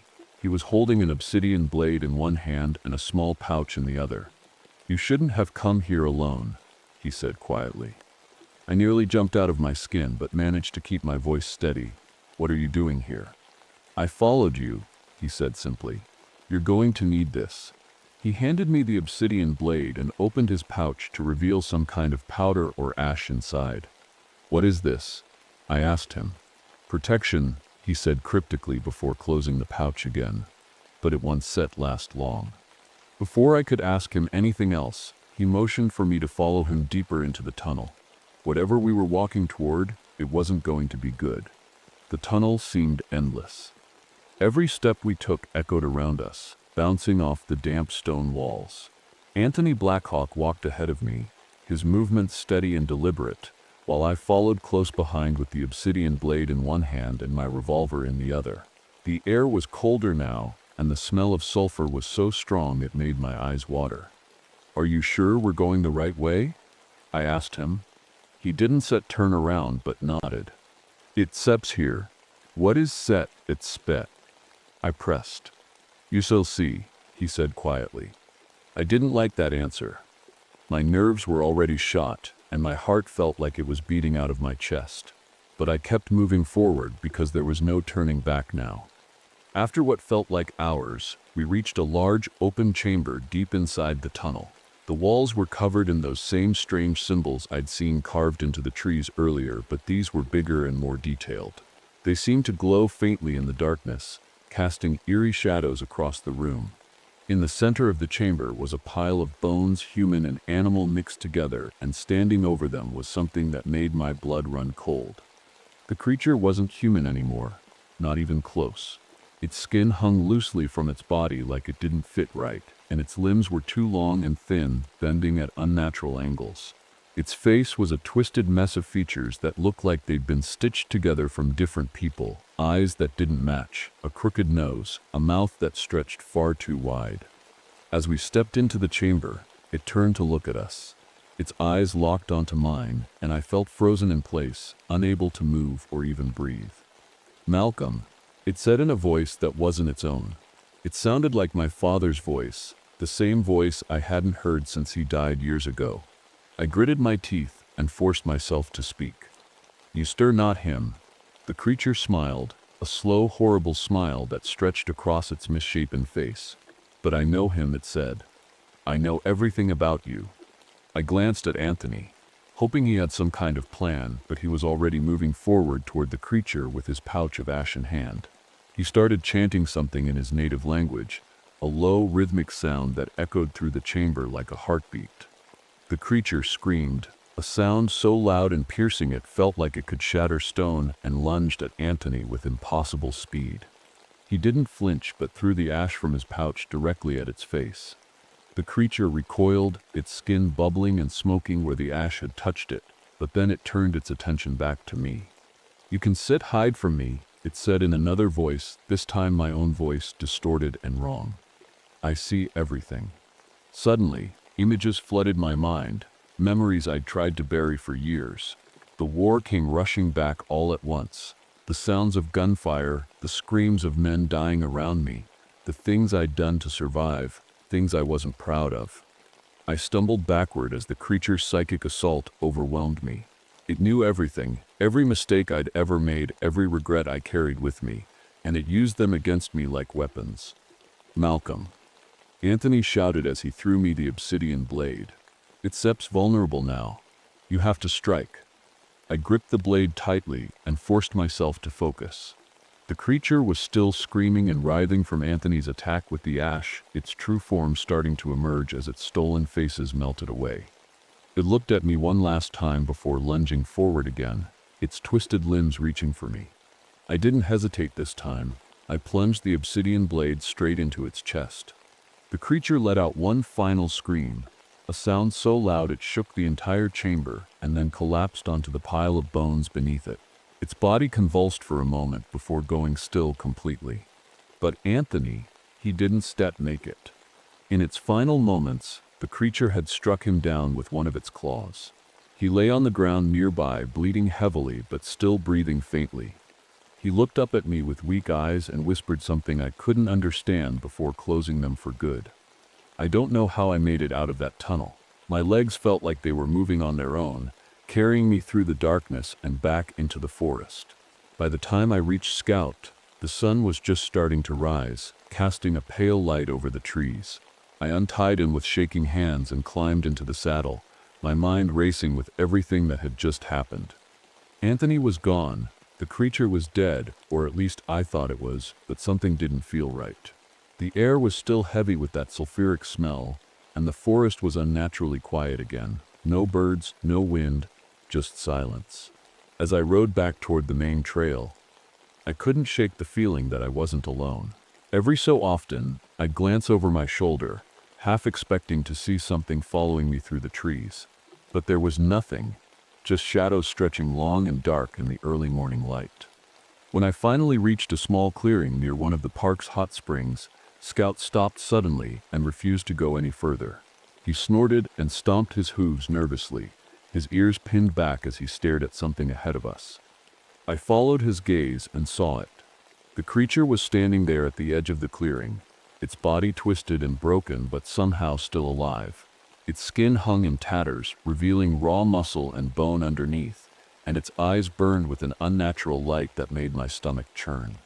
It shouldn't have been able to move after what I'd done to it in the tunnel, but here it was, stronger than before, its form shifting and flickering like it couldn't decide what shape to take. I dismounted Scout and drew my revolver again, though I wasn't sure it would do much good. The obsidian blade was gone. I'd left it behind in the tunnel, and all I had now was my gun and my father's silver pocket watch in my coat pocket. The creature took a step toward me, its movements slow and deliberate, like it was savoring this moment. "You can kill me," it said in a voice that sounded like Anthony Sepp's now. "You already lost." I didn't answer. My hands were shaking as I aimed the revolver at its chest and fired. The bullet hit its mark but didn't even slow it down. The creature just kept coming. Then I remembered what Anthony had told me before he died. It can only be killed when it reveals its true form. I realized then that this thing wasn't done playing with me yet. It was trying to break me down to make me afraid enough to give up before it showed me what it really was. But I wasn't going to let that happen. I backed up slowly toward the hot springs behind me, keeping my gun trained on the creature as it advanced. The water bubbled and steamed in the cool morning air, filling the clearing with a faint mist. "You want me?" I said through gritted teeth. "Come and get me." The creature stopped suddenly, tilting its head like it was confused by my words. Then its body began to shift again, its limbs lengthening and twisting as its skin peeled away completely. What stood before me now wasn't human or animal. It was something ancient and horrible beyond words. Its body glowed faintly with an unnatural light, and its many eyes stared at me with a hunger that made my blood run cold. This was its true form. I reached into my coat pocket and pulled out my father's silver pocket watch. The one thing I'd carried with me through everything, the war, my failed marriages, all of it. The watch had stopped years ago during a battle overseas, but now it felt heavy in my hand, like it still had some kind of purpose left to serve. The creature lunged at me with a deafening roar just as I threw myself backward into the hot spring behind me. The scalding water burned my skin as I sank beneath the surface, clutching the watch tightly in one hand while firing blindly at the creature with my other hand. For a moment, everything went still. The water muffled all sound around me except for the pounding of my own heartbeat in my ears. Then there was an explosion of light above me as the creature screamed one final time, a sound so loud it felt like it could split the earth in two, and then silence again. When I surfaced moments later, gasping for air, there was no sign of the creature anywhere. The clearing was empty except for Scout standing nervously at the edge of the trees. I climbed out of the water slowly, every muscle in my body aching from exhaustion. My father's pocket watch was still clutched tightly in my hand, and when I looked at it closely, I saw that it had stopped again at exactly midnight. By the time the search party found me, I was sitting on a fallen log near the hot springs, staring at my father's pocket watch. My clothes were soaked, my skin was burned in places from the scalding water, and I was covered in dirt and blood. Scout stood nearby, still uneasy, but refusing to leave my side. The rangers who arrived didn't know what to make of me. I must have looked half crazed as I tried to explain what had happened. The creature, the tunnel, Anthony Blackhawk's death. But when they searched the area, they didn't find anything. No footprints, no bones, no signs of a struggle. Even the symbols carved into the trees were gone. It was like the creature had never existed. I told them to check the mining tunnel, but when they went inside, they found nothing there either. No bones, no glowing chamber, no trace of Anthony. Just an empty tunnel that looked like it hadn't been used in decades. They took me back to headquarters and had me checked out by a doctor. Physically, I was fine, just a few cuts and bruises. But mentally, that was another story. I felt like I was losing my grip on reality. Everything that had happened felt so real. But now there was no proof, no evidence to back up my story. The Park Service decided to transfer me to an administrative desk job after that. They didn't say it outright, but I knew they thought I'd cracked under the pressure of being out in the wilderness alone for too long. They dismissed my claims as stress-induced paranoia and told me to take some time off before starting my new position. I didn't argue with them. What could I say? Even I wasn't sure what was real anymore. But there was one thing that kept nagging at me. The pocket watch. It had stopped again at exactly midnight during my final confrontation with the creature. That couldn't have been a coincidence. For weeks after returning home, I couldn't stop thinking about it all. The creature's voice mimicking people I'd loved and lost. Anthony's warning about the skin taker, the way it seemed to know everything about me, even things no one else could have known. And then there were the whispers. Even now, sitting alone in my apartment far away from Yellowstone, I sometimes hear them late at night, soft voices calling my name from somewhere just beyond the edge of hearing. Malcolm. I try to ignore them, but they're always there, waiting in the darkness.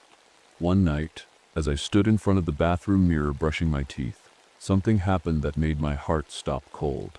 My reflection, it wasn't right. At first glance, it looked normal, just me staring back at myself. But then its expression changed. It smiled. Not a friendly smile, a slow, unnatural smile that stretched across its face while mine stayed frozen in shock. I dropped the toothbrush and stumbled backward out of the bathroom, my heart pounding so hard it felt like it might burst out of my chest.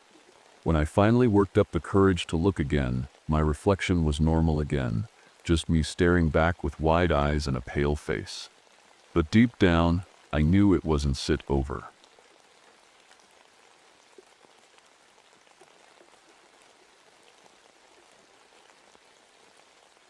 My name is Vivian Rodriguez. I'm a senior ranger at Carlsbad Caverns National Park in New Mexico, the first woman to ever hold the position, and trust me, it hasn't been easy.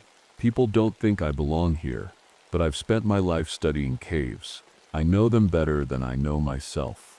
Still, every time I step into one, my heart races and my hands sweat. Claustrophobia doesn't go away, you just learn to live with it. It was a quiet morning when everything started. The sun was shining, tourists were snapping pictures, and I was leading a VIP group through the main sections of the caverns. You know the usual stuff, pointing out stalactites and stalagmites, explaining how they form over thousands of years. I've done this tour 100 times. But then, just as we were wrapping up, the ground shook. It wasn't a big earthquake, just enough to make everyone stop and look around nervously. Dust fell from the ceiling, and I heard someone gasp, "Is this normal?" One of the visitors asked. "Nothing to worry about," I said quickly, even though my stomach was doing flips. Earthquakes can open up new fissures in caves. It's rare, but it happens. And sure enough, when we checked the area later, there it was, a narrow crack in the rock wall that hadn't been there before. The park director called an emergency meeting that afternoon. He wanted to send someone in to check it out before announcing anything to the public. "We need to make sure it's safe," he said. "No surprises." I volunteered immediately. Some of my colleagues looked at me like I was crazy. They always do, but this is what I live for. Exploring the unknown, that's why I became a ranger. As we were leaving the meeting, someone mentioned that a couple of local teenagers had gone missing recently. "Probably nothing," they said, but the timing felt odd to me. That night, as I packed my gear for the descent, I couldn't shake the feeling that something wasn't right. But I told myself it was just nerves. After all, caves are unpredictable places, and so is life. I stood at the edge of the new fissure, my helmet light cutting through the darkness. The air felt colder than usual, and there was a faint smell like damp earth mixed with something metallic. My team was small but solid. Lewis, our photographer, who never stopped cracking jokes. Martinez, a geologist who could tell you the age of a rock just by looking at it. And Hoffman, a park security officer who didn't say much but always looked like he was ready for trouble. "Ready?" I asked, trying to sound confident. They nodded, and we began our descent. The crack led to a narrow tunnel that twisted and turned like a snake. It wasn't on any of our maps, which made it exciting, but also dangerous. We marked our path as we went, using chalk and reflective tape so we could find our way back. At first, everything seemed normal. The walls were covered in calcite formations that sparkled when our lights hit them. Lewis kept snapping pictures, saying things like, "This is gonna make the cover of National Geographic." His voice echoed strangely, bouncing off the walls in ways that didn't quite feel right. About an hour in, the temperature dropped sharply. "Is it just me, or is it freezing down here?" Martinez asked, rubbing his arms. "It's not just you," I said. "Caves have their own climate, but this was unusual." My breath was visible in the beam of my flashlight. Then the equipment started acting up. Our radios crackled with static, and Hoffman's compass spun wildly like it couldn't find north. "This isn't normal," he muttered. We pressed on anyway. What else could we do? But then Martinez slipped. One second he was walking ahead of me, the next he was gone. I heard him scream as he fell into a pit just off the path. "Martinez!" I shouted, scrambling to the edge. He was lying at the bottom, clutching his leg. "I think it's broken," he groaned. We set up a rope system to pull him out, but as we worked, he said something that made my blood run cold. Something brushed past me down there. "What do you mean?" I asked. "I don't know," he said, his voice shaky. It felt alive. I told myself it was just his imagination, maybe a bat or a draft of air, but deep down I wasn't so sure. We decided to set up camp nearby so Martinez could rest before we tried to get him back to the surface. As I lay in my sleeping bag that night, staring at the jagged ceiling above me, I couldn't shake the feeling that we weren't alone down there. I woke up to the sound of dripping water. For a moment, I forgot where I was, but then the cold, damp air brought me back. We were still deep underground, and Martinez was still injured. He looked pale, his forehead slick with sweat. "How are you feeling?" I asked. "Like I got hit by a truck," he muttered, forcing a weak smile. We decided to push forward a little further before heading back to the surface. Martinez insisted he could manage with some help, and we didn't want to leave without learning more about the fissure. But something about the cave felt different. That morning, the air was heavier, and every sound seemed louder than it should have been. As we moved deeper, we found something strange. Old equipment, rusted lanterns, ropes, even a canteen, scattered along the floor. "This stuff looks like it sips from the 1940s, Lewis said, picking up a corroded climbing hook. "But there sips no record of anyone exploring this section." "Maybe they didn't make it out," Hoffman said grimly. The walls around us began to change, too. Instead of smooth rock, they were covered in markings, lines, and shapes carved into the stone. At first, I thought they were natural patterns, but the more I looked, the more deliberate they seemed. Geometric shapes repeated over and over, like some kind of language. "Pictographs?" Martinez asked weakly from where he leaned against Hoffman for support. "Maybe," I said, running my fingers over one of the carvings, but they didn't look like any indigenous art I'd ever seen. They felt wrong somehow, like whoever made them wasn't trying to tell a story, they were trying to warn us. Then we found the chamber. It was massive, with a ceiling so high our lights couldn't reach it. The floor was littered with strange formations, columns of calcite that looked almost human. Some were small and hunched, others were tall and stretched unnaturally thin. "These formations are incredible," Lewis whispered as he snapped photos. But as we walked among them, I started to notice something unsettling. They weren't random, they were arranged in rows like statues in a gallery. That's when Martinez started mumbling under his breath. "They're watching us," he said. "What?" I asked, turning to him. "They're in my head," he whispered, clutching his temples. His eyes were wide with fear. Before I could respond, a faint movement caught my eye at the edge of my flashlight beam. Something pale darted between two columns, so fast I almost thought I imagined it. "Did you see that?" I asked, my voice barely above a whisper. "See what?" Hoffman said sharply, scanning the darkness with his light. "I don't know," I admitted, "but we need to get out of here." We turned back toward the tunnel we'd come through, but it wasn't there anymore. A fresh rockfall had sealed it off completely. My chest tightened as panic set in. We were trapped, and somewhere in the darkness, something was watching us. We stared at the wall of rock where the tunnel used to be. The collapse wasn't natural, that much was clear. The edges of the rubble were sharp, almost deliberate, like something or someone had done this on purpose. "We're trapped," Lewis said, his voice shaking. "Not yet," I replied, trying to sound calm even though my heart was pounding. "There's always another way in caves, we just need to find it." But deep down, I wasn't so sure.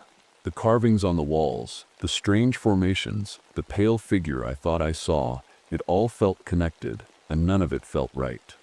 We decided to set up camp again, hoping Martinez could rest while we figured out our next move. He'd gotten worse.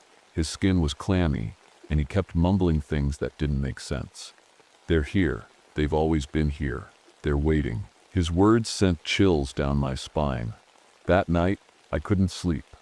Every time I closed my eyes, I felt like something was standing just outside the glow of our lanterns, watching us. The darkness felt alive, pressing in from all sides. I told myself it was just my imagination, but then Martinez screamed. I bolted upright, my flashlight in hand. His sleeping bag was empty. "Martinez," I shouted, my voice echoing through the cavern. We found his harness near one of the columns, the straps torn and covered in a slimy, viscous film that smelled faintly metallic. There was no sign of him anywhere else. It was like he'd vanished into thin air. "What the hell is going on?" Hoffman growled, gripping his flashlight like a weapon. Before I could answer, Lewis shined his light toward the far end of the chamber and froze. "Do you see that?" he whispered. At first, I didn't know what he was talking about, but then I saw them, dozens of tiny reflections in the darkness. Eyes, hundreds of them, staring back at us. "Turn off your lights," I whispered urgently. "What? Why?" Hoffman asked. "Just do it," I snapped. Reluctantly, we switched off our flashlights. The chamber plunged into complete darkness, but then we heard a soft clicking sound, like nails tapping against stone. It came from everywhere and nowhere at once, growing louder with each passing second. And then came the voices. At first they sounded like whispers, faint and distant, but they grew louder until it felt like they were inside my head. They weren't speaking English, or any language I recognized, but somehow I understood them. "You shouldn't be here." I gripped my helmet tightly, trying to block out the sound. My breathing was shallow, my chest felt tight, and then I saw them just for a moment, as Lewis's camera flashed. The creatures were pale and thin, with skin so translucent you could see their veins beneath it. Their eyes were huge and black, reflecting the light like mirrors. They moved unnaturally fast, their limbs bending in ways that shouldn't have been possible. Lewis lowered his camera slowly, his face pale as a ghost. "They're everywhere," he whispered. "We had to get out. Now." We didn't sleep after that. How could we? Every sound, every shadow felt like a threat. The creatures didn't attack us outright, but they didn't leave either. They stayed just beyond the edge of our lights, watching, waiting. By morning, if it even was morning, we decided to move. Staying in one place felt like asking for trouble. We packed up what little gear we had left and started searching for another way out. The deeper we went, the stranger the cave became. The walls were covered in more of those carvings, lines, and shapes that seemed to pulse when you stared at them too long. The air grew warmer, almost humid, and there was a faint glow coming from somewhere ahead. When we reached the source of the light, I stopped dead in my tracks. The chamber was enormous, bigger than anything I'd ever seen underground. The walls shimmered with a faint bioluminescent glow, coming from patches of fungus that clung to the rock. In the center of the room was something even stranger, structures made of stone and bone arranged in patterns that looked almost intentional, like buildings in a city. "This isn't natural," Lewis whispered, his voice trembling. "No," I agreed, swallowing hard. "It's not." As we moved closer, we saw more details, tools made from carved rock and bone, piles of strange objects that looked like they'd been collected over centuries. And then there were the remains. Human remains. They were everywhere, bones arranged in spirals and circles, some of them so old they crumbled to dust when touched. Others were disturbingly fresh. "What is this place?" Hoffman muttered, his voice barely audible. "I think it sets a hive," I said slowly. "A home." Lewis knelt by one of the piles of bones and picked up something small, a locket on a chain. He opened it and froze. "This belonged to one of the missing teenagers," he said quietly. Before I could respond, we heard a sound, a low hum that seemed to vibrate through the air. It wasn't coming from any one direction, it was all around us. And then we saw him. At first, I thought it was another one of the creatures, but as he stepped into the light, I realized he was human, or at least, he used to be. His skin was pale and stretched tight over his bones, and his eyes were milky white. He stumbled toward us, mumbling something under his breath. "Help me," he said weakly. I rushed forward to catch him as he collapsed into my arms. His body was cold and frail, like he hadn't eaten in weeks. "Who are you?" I asked urgently. "They keep us here," he whispered.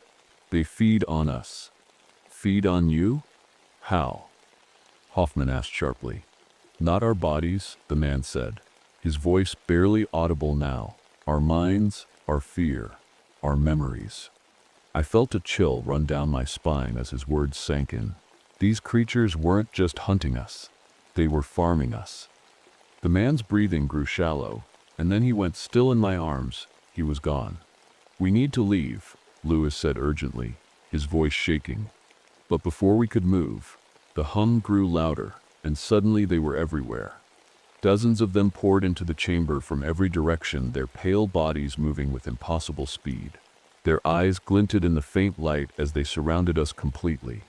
And then they stopped. For a moment, everything was silent, except for the sound of my own heartbeat pounding in my ears. Then I felt it, a presence in my mind, pushing its way in like an unwelcome guest. Images flashed before my eyes, cities crumbling into dust, oceans swallowing land, stars winking out one by one, and then I saw them, humans descending into darkness over centuries until they became this. They were human. I whispered aloud without realizing it. They were just like us. And now they weren't set anymore. I couldn't move.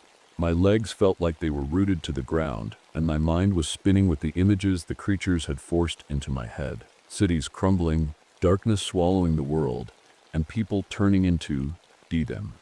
It wasn't just a story, it was their history. They were showing me who they were, what they had become. "They're not going to let us leave," Lewis whispered, his voice trembling. "They set hurting us." I said, the realization hitting me like a punch to the gut. They set pushing us deeper. Hoffman gripped his flashlight tightly, his knuckles white. "We're not just going to sit here and let them kill us," he growled. But killing us wasn't their plan. Not yet. They wanted something else. I could feel it in the way they stared at us, their huge black eyes unblinking. They wanted our fear, our thoughts, our memories. They wanted to pull us apart piece by piece until there was nothing left. Suddenly, Hoffman snapped. He pulled out his gun and fired into the darkness. The sound was deafening in the enclosed space, and the creatures scattered like shadows fleeing from light. "Stop," I shouted, grabbing his arm. "You still bring the whole cave down." But it was too late. The ground beneath us trembled, and chunks of rock began to fall from the ceiling. One of the larger pieces crashed between us, separating me from Hoffman and Lewis completely. "Vivian," Lewis shouted from the other side of the rubble. I yelled back, coughing as dust filled the air. "Stay where you are," said, "I'll find another way around." I didn't know if they could hear me through the noise, But I didn't have time to wait for an answer. The creatures were closing in again, their movements faster and more aggressive now.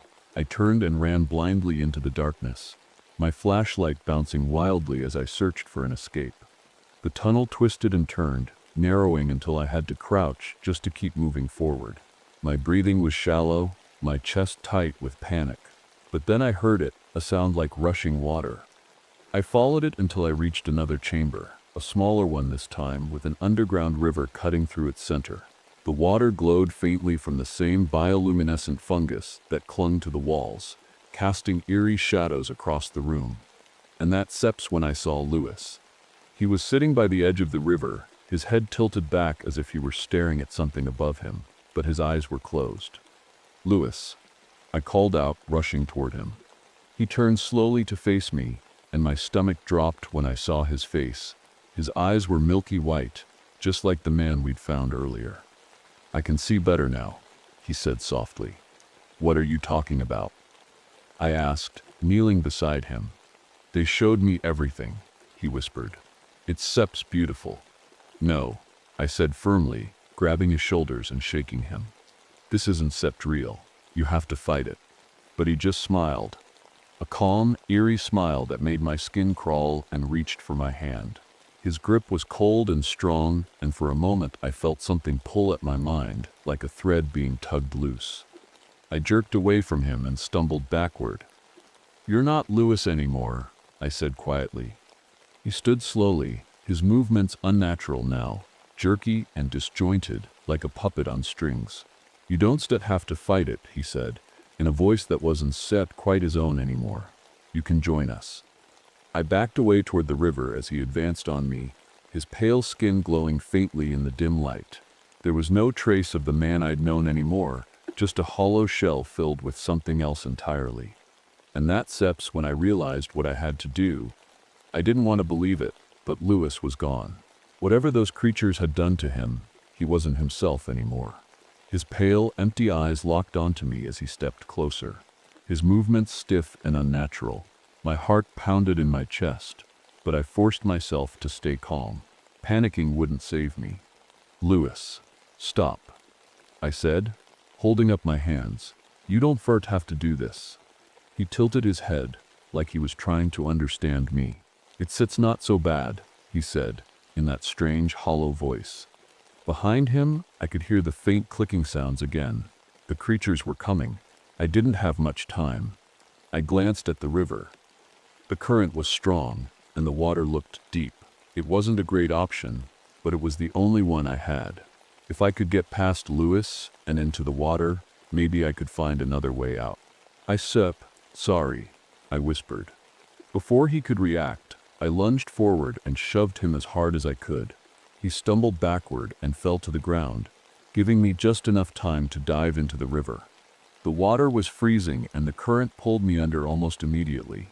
I fought to keep my head above the surface, gasping for air as the river carried me deeper into the cave.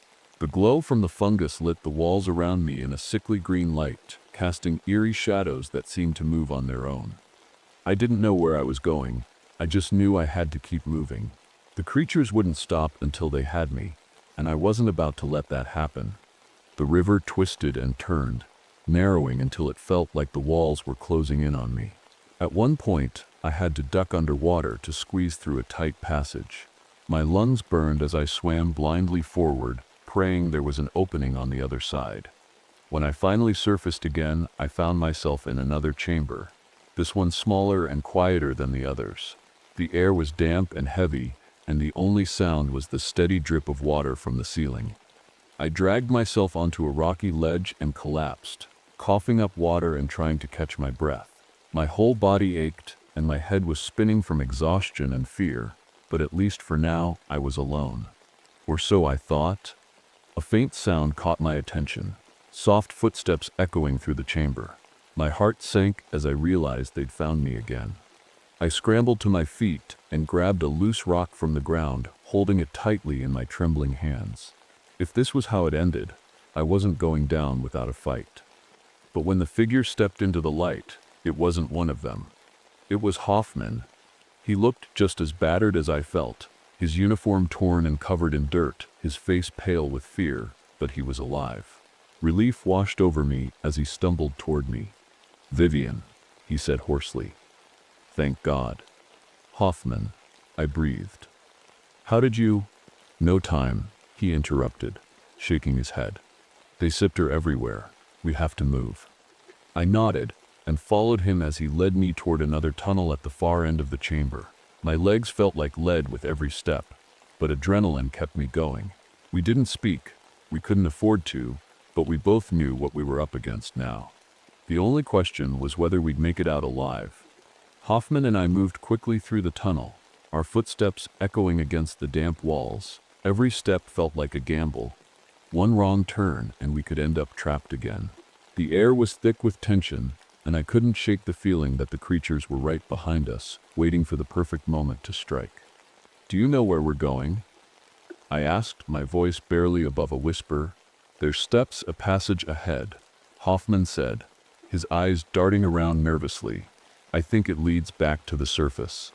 "You think?" I pressed, trying to keep the panic out of my voice.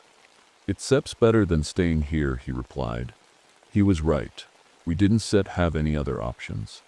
The tunnel grew narrower as we went, forcing us to crouch and squeeze through tight spaces. My claustrophobia clawed at the edges of my mind, but I pushed it down. There wasn't time for fear, not now. Then we heard it. The clicking sound, the same one we'd heard before, echoed through the tunnel, growing louder with every passing second. It was coming from behind us, and it was getting closer. "They're here," Hoffman muttered, his grip tightening on his flashlight. "Keep moving," I urged him.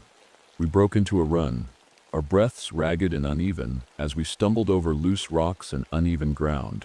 The clicking was deafening now, and I could feel the vibrations in my chest. They were right behind us. The tunnel opened up into another chamber, a smaller one this time, with a steep incline leading upward. At the top of the slope was a faint glimmer of light, the first sign of daylight we'd seen in days. "There," Hoffman shouted, pointing toward the opening. We scrambled up the incline as fast as we could, our hands and feet slipping on the wet rock. The creatures were right behind us now. I could hear their movements, quick and sharp, like claws scraping against stone. When we reached the top, I turned back just in time to see them emerge from the shadows. Their pale bodies seemed to glow in the dim light, their black eyes fixed on us with an intensity that made my skin crawl. They didn't make a sound. They didn't need to. Their presence alone was enough to freeze me in place. "Go," Hoffman shouted, shoving me toward the opening. I stumbled forward into the light, blinking as my eyes adjusted to the brightness. The sunlight hit my skin like a wave of warmth, and for a moment I felt safe again. But then Hoffman screamed. I turned back just in time to see him dragged down by one of the creatures. He fought hard, kicking and swinging his flashlight like a club, but there were too many of them. They swarmed him like shadows swallowing light. "Hoffman," I screamed, reaching for him, but he shook his head. "Run," he shouted before disappearing into the darkness. I hesitated for only a moment before turning and running as fast as I could toward the surface. The tunnel grew brighter with every step until I finally burst out into the open air. The sun was rising over the horizon, painting the sky in shades of orange and pink. I collapsed onto the ground, gasping for breath as tears streamed down my face. Hoffman was gone, and so was Lewis and Martinez and everyone else who had come with me into that cave. I looked back at the entrance to the cavern. It seemed so small now compared to everything that had happened inside it. But even as I stared at it, I couldn't shake the feeling that they were still watching me from somewhere deep within. The park officials arrived shortly after sunrise. They found me sitting by the cave entrance, too shaken to speak at first. When I finally told them what had happened, they dismissed it as hallucinations caused by oxygen deprivation and stress. They sealed off the cave permanently later that day, citing structural concerns. But I knew better. Those creatures were still down there, and they weren't done yet. The days after my escape felt like a blur.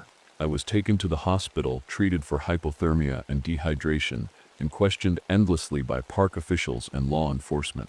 They wanted answers about what had happened to the others, about why I was the only one who made it out, but I couldn't give them the truth. Who would believe me? They didn't make it. I said quietly when they pressed me. There was a cave-in. It all happened so fast. They nodded sympathetically, chalking it up to a tragic accident. No one asked too many questions after that. It was easier for everyone to accept the simple explanation. The cave entrance was sealed off within a week. Heavy equipment rolled in, and tons of concrete and rock were poured over the fissure to ensure no one could ever go back inside. The official report cited unstable conditions as the reason, but I knew the real reason: they didn't want anyone else disappearing. I tried to move on, but it wasn't easy. Every time I closed my eyes, I saw their faces. Hoffman's determination, Lewis's eerie smile, Martinez's fear. And then there were the creatures. Their pale skin, their black eyes, their silent movements that haunted my dreams. I quit my job at the park not long after. I couldn't bring myself to go back there, to walk those trails knowing what lay beneath them. Instead, I moved back in with my parents for a while, trying to rebuild some sense of normalcy for myself and my son. But even at home, I couldn't escape the feeling that something wasn't right. One evening, as I was helping my son with his homework, he pulled out a piece of paper and started drawing. At first, it seemed like nothing, just random lines and shapes, but then I froze. The symbols he was drawing were identical to the ones I'd seen carved into the walls of the cave. "Where did you see that?" I asked him, trying to keep my voice steady. He looked up at me with wide eyes and shrugged. "I don't know," he said simply. "They just came into my head." My blood ran cold as I stared at the paper. The symbols seemed to pulse on the page, just like they had in the cave. I didn't say anything else. I just took the paper and tucked it away in a drawer where he couldn't find it again. That night, as I lay awake in bed, I couldn't shake the feeling that this wasn't over, that whatever was down there hadn't forgotten about me. And maybe it never would.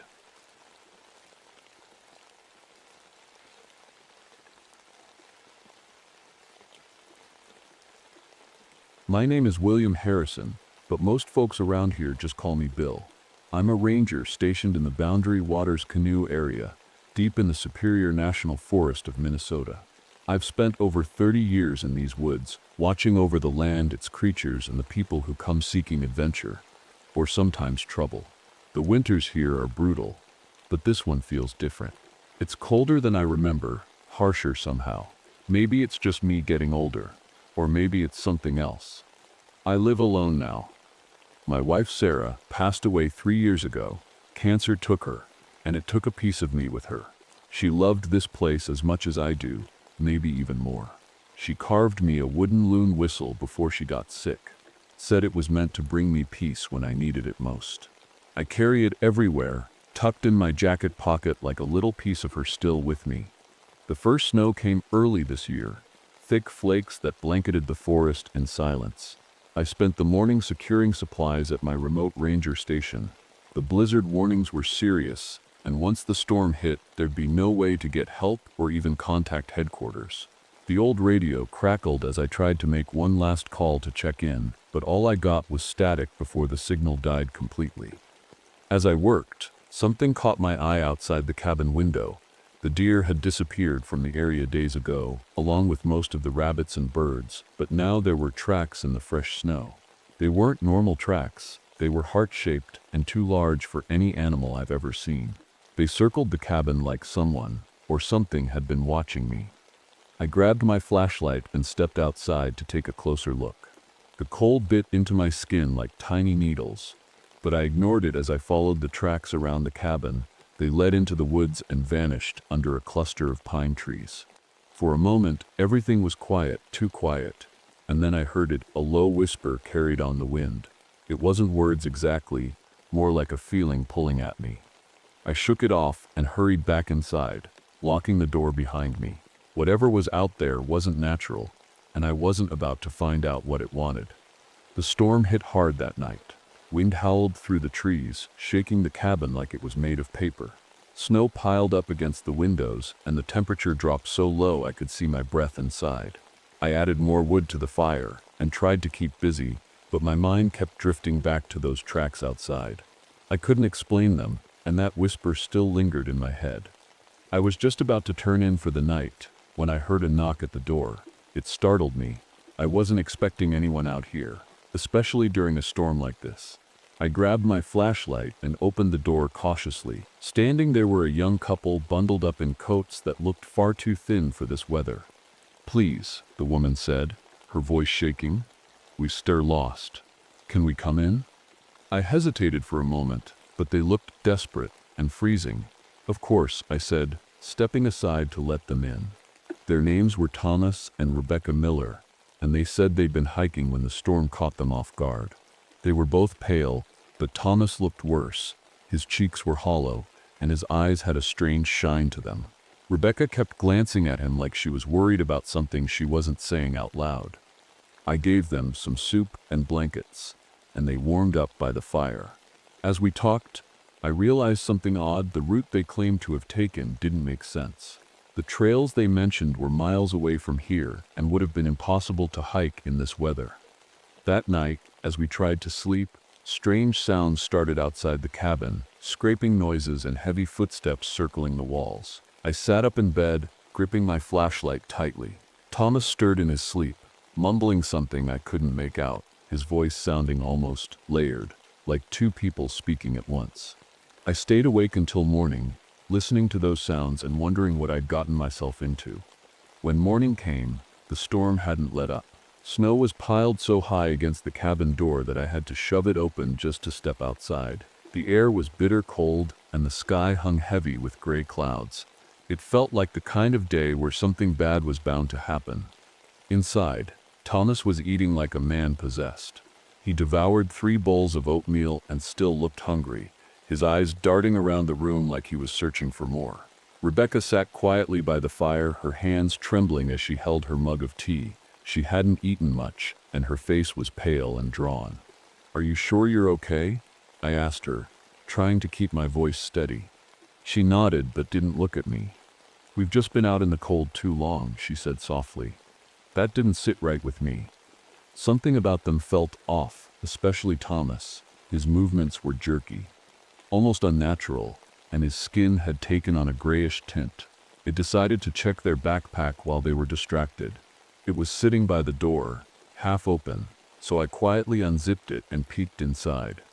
What I found made my stomach turn. The pack was full of survival rations, cans of food, protein bars, even bottled water, all untouched. If they'd been lost for 6 days like they claimed, why hadn't they eaten any of it? I zipped the bag back up and returned to the main room, trying to act normal. Rebecca caught me looking at Thomas and leaned closer to whisper something. "We weren't lost for 6 days," she said, so quietly I almost didn't hear her. "He wouldn't let me eat." I stared at her, stunned. Before I could ask what she meant, the radio crackled to life for just a moment, long enough for me to hear a voice calling out about 2 missing hikers matching their description. Then it went dead again. The pieces were starting to come together, but none of it made sense. Why would Thomas stop Rebecca from eating? And why did he seem so different? That night, I locked the cabin door tight and kept my flashlight within arm's reach. Whatever was going on with them wasn't normal, and I had a feeling things were about to get worse. That night, the storm seemed angrier than before. The wind slammed against the cabin, and the snow was so thick I couldn't see more than a few feet outside the window. I tried to keep myself busy, but my nerves were shot. Something wasn't right with Thomas, and Rebecca knew it too. I woke up in the middle of the night to a strange sound coming from the kitchen. It was wet and sloppy, like someone chewing raw meat. My heart started pounding as I grabbed my flashlight and crept toward the noise. Thomas was crouched by the freezer, his back to me. He'd ripped open a package of frozen steak and was eating it raw, blood dripping down his chin onto the floor. "Thomas," I shouted, my voice shaking. He turned to look at me, and for the first time I saw his eyes clearly. They weren't human anymore. They were dark, almost black, and filled with something hungry. His jaw looked longer than it should have been, and his skin had turned even grayer since that morning. Rebecca stumbled into the room behind me, gasping when she saw him. "It's happening," she whispered, her voice trembling. "What's happening?" I asked her, but before she could answer, Thomas let out a low growl and lunged toward us. I grabbed Rebecca and pulled her into the bedroom, slamming the door shut behind us. We pushed the dresser against the door to block it, but Thomas didn't try to break in. Instead, we heard him pacing outside, muttering in a voice that sounded like two people speaking at once. One deep and guttural, the other high-pitched and frantic. Rebecca sat on the bed, clutching her knees to her chest. "He wasn't set always like this," she said quietly. "It started after we sheltered in an abandoned mine during the storm. He said he heard something calling him, and then he changed." I didn't know what to say. The more she talked, the less sense it made. But deep down, I knew she was telling the truth. Whatever had happened in that mine had turned Thomas into something else, something dangerous. As we sat there in silence, I noticed strange markings carved into the wooden floorboards under the bed, symbols I didn't recognize, but felt ancient somehow. It was like they'd been put there to keep something out, or maybe keep something in. The storm hadn't eased up by morning, but the cabin was eerily quiet. Thomas was nowhere to be seen. Rebecca sat by the fire, her face pale and her hands trembling. She didn't say much, but I could tell she was scared out of her mind. I didn't blame her. I was scared too. I was trying to figure out what to do next when I heard a knock at the door. My stomach dropped. I wasn't sure I could handle more surprises, but when I opened the door, I saw someone familiar, Joseph Kingbird, an elder from the local Ojibwe tribe. He was bundled in a heavy coat, his face lined with worry. "Bill," he said, stepping inside without waiting for an invitation. "We need to talk." Joseph had always been a quiet man, but today he looked serious, like he knew something I didn't. He glanced at Rebecca, then back at me. "The Wendigo is awake," he said simply. I froze. The Wendigo was an old legend, a spirit born from greed and hunger that turned people into monsters. I'd heard stories about it from Joseph before, but I'd never believed them. Now, looking at Rebecca and remembering what Thomas had become, I wasn't so sure. Joseph explained that the Wendigo wasn't just a myth. It was real, and it was dangerous. He said it woke every 70 years during times of great hardship, feeding on people's desperation and hunger. The storm, the droughts, the recession, it had all created the perfect conditions for its return. "Thomas is no longer himself," Joseph said firmly. "The Wendigo has taken him." Rebecca started crying softly, and Joseph knelt beside her. "It's not your fault," he said gently. "But we have to stop him before he gets stronger." Joseph pulled out a pouch filled with herbs and powders, explaining that they were part of a ritual to weaken the Wendigo's hold on Thomas. He told me we'd need to track him down and perform the ritual before it was too late. I wanted to believe this was all just a bad dream, but deep down, I knew it wasn't. Whatever Thomas had become wasn't human anymore, and if we didn't stop him soon, we might not survive. The night came quickly, swallowing the forest in darkness. The storm was still raging, but now the wind carried something else, a sound that made my skin crawl. It was a cry, long and haunting, like a mix of human and animal. Joseph stiffened when he heard it, his hand tightening around the pouch of herbs. "He steps close," Joseph said quietly. "The Wendigo is calling." Rebecca was sitting by the fire, wrapped in blankets, but she looked worse than before. Her cheeks were sunken, her lips cracked and pale. She hadn't said much since Joseph arrived, but now she spoke up, her voice barely above a whisper. "It's my fault," she said, staring into the flames. "I should stopped him when I had the chance." Joseph shook his head. "You couldn't have stopped him," he said firmly. "The Wendigo preys on weakness. It would found another way." Before I could respond, there was a loud crash outside the cabin. I grabbed my flashlight and rifle, while Joseph prepared his herbs. Rebecca stayed inside, too weak to move. We stepped out into the storm, the cold biting through our coats like knives. Snow swirled around us, making it hard to see, but then we spotted him, Thomas, standing at the edge of the tree line. He wasn't human anymore. His arms and legs had stretched unnaturally long. His skin was gray and cracked like old bark, and his face, it wasn't his face anymore. It was twisted into something monstrous, with hollow eyes that glowed faintly in the dark. "Thomas," I shouted, though I knew it was useless. He let out a guttural growl and lunged toward us faster than I thought possible. Joseph threw a handful of herbs into the air and began chanting in Ojibwe, his voice steady despite the chaos around us. Thomas stopped for a moment, seemingly confused by the smoke from the herbs, but then he turned his attention to Rebecca inside the cabin. Before we could stop him, he crashed through the window and attacked her. I ran inside just in time to see him bite into her shoulder before disappearing back into the storm. Rebecca was barely conscious, blood staining her blanket as Joseph worked quickly to stop the bleeding. Through her tears and pain, she whispered one last thing: "He brought me here because he needs you." The storm finally began to ease by morning, but the damage was done. Rebecca was alive, but barely. Her skin was pale as snow and her breathing was shallow. Joseph had done all he could to stop the bleeding, but it was clear she didn't have much time left. "We can wait any longer," Joseph said, his voice grim. "If we don't stop him now, their step will be nothing left of Thomas or us." I nodded, grabbing my rifle and some extra rounds. My hands were shaking, not just from the cold, but from something deeper: fear. I wasn't sure if it was fear of Thomas or fear of what I'd have to do to stop him. Joseph led the way into the forest, following tracks in the snow that were too large and too deep to belong to any man. The air felt heavier the farther we went, like the forest itself was holding its breath. As we walked, Joseph told me more about the Wendigo. "It doesn't just kill," he said. "It consumes body and soul. Every victim makes it stronger." The thought made my stomach turn. I'd seen what Thomas had done to Rebecca, and I couldn't let it happen to anyone else.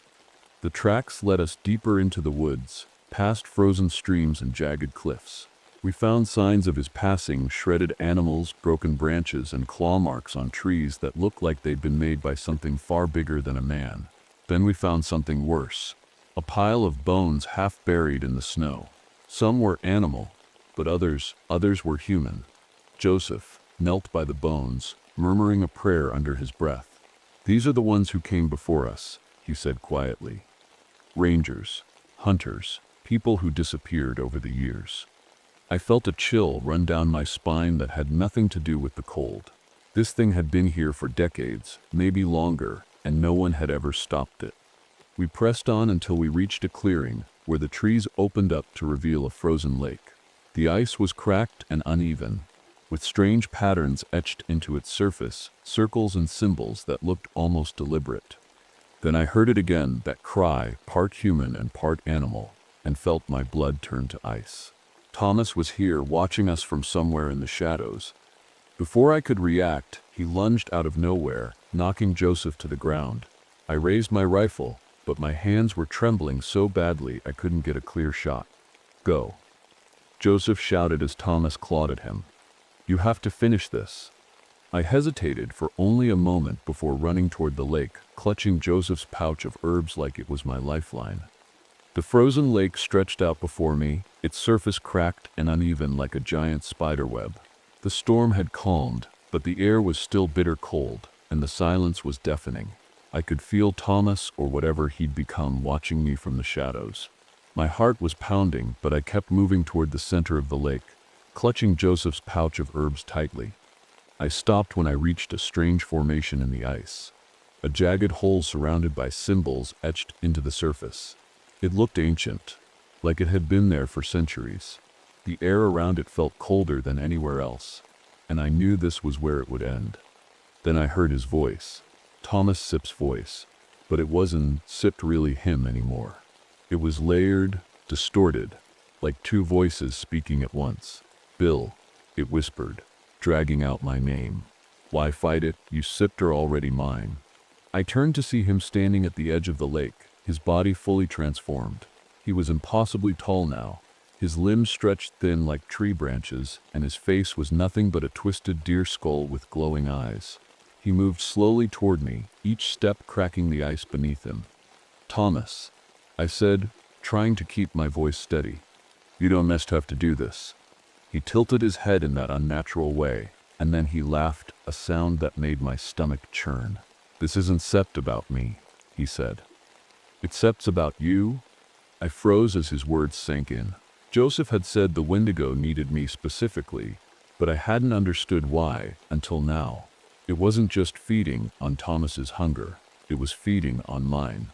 My grief for Sarah, my fear of losing control to Parkinson's disease, it had been pulling me toward this moment all along. Thomas lunged at me, faster than I could react. He knocked me to the ground, his claws tearing into my coat as I struggled to push him off. The pouch of herbs spilled onto the ice, and I grabbed a handful, throwing them into his face. He recoiled for a moment, but it wasn't enough. I scrambled to my feet and pulled out the wooden loon whistle Sarah had carved for me. It felt warm in my hand despite the cold, and I blew into it as hard as I could. The sound echoed across the lake, clear and haunting like her voice calling out to me. Thomas froze, his glowing eyes flickering for just a moment before he let out an ear-piercing scream. The ice beneath us began to crack violently as if something deep below was waking up. I reached into my emergency bag and pulled out a stick of dynamite, the last resort for clearing blocked trails, and lit the fuse with trembling hands. "Come and get me," I said, backing toward the center of the lake. Thomas lunged again, just as the dynamite exploded, shattering the ice beneath us. We plunged into freezing water together, his scream fading as we sank deeper into the darkness. The dawn broke quietly over the frozen lake, the storm finally gone. The ice was shattered in the center, leaving a jagged hole filled with dark, freezing water. The snow had stopped falling, and the forest stood still, as if holding its breath. The search team arrived later that morning, called in by Joseph, after he managed to limp back to the ranger station. They found the lake, the broken ice, and scattered signs of the struggle, but no bodies. Thomas was gone, and so was I. Rebecca survived, though barely. She was taken to the hospital but never fully recovered. She told the search team everything about Thomas, about the Wendigo, about what happened at the cabin, but they didn't believe her. They said she was delirious from blood loss and frostbite. Eventually, she stopped talking about it altogether and was moved to a psychiatric facility for treatment. Joseph stayed behind to protect the land. He carved new warning markers into trees around the territory and performed rituals to keep the Wendigo from returning. He told Rebecca and anyone who would listen that my sacrifice had banished it for now, but that it would come back someday when hunger and greed took root again. Weeks later, my journal was found in the ranger station, tucked neatly under my bed. It contained detailed notes about the Wendigo legend, its cycles of awakening, and everything I had witnessed over those 4 days. The authorities dismissed it as fiction, a ranger's attempt to make sense of a tragic accident, but Joseph knew better. The station was closed for the rest of the winter season, and a new ranger was assigned there the following year. On his first night in the cabin, he found something strange, a single heart-shaped footprint etched into the floorboards beneath his bed.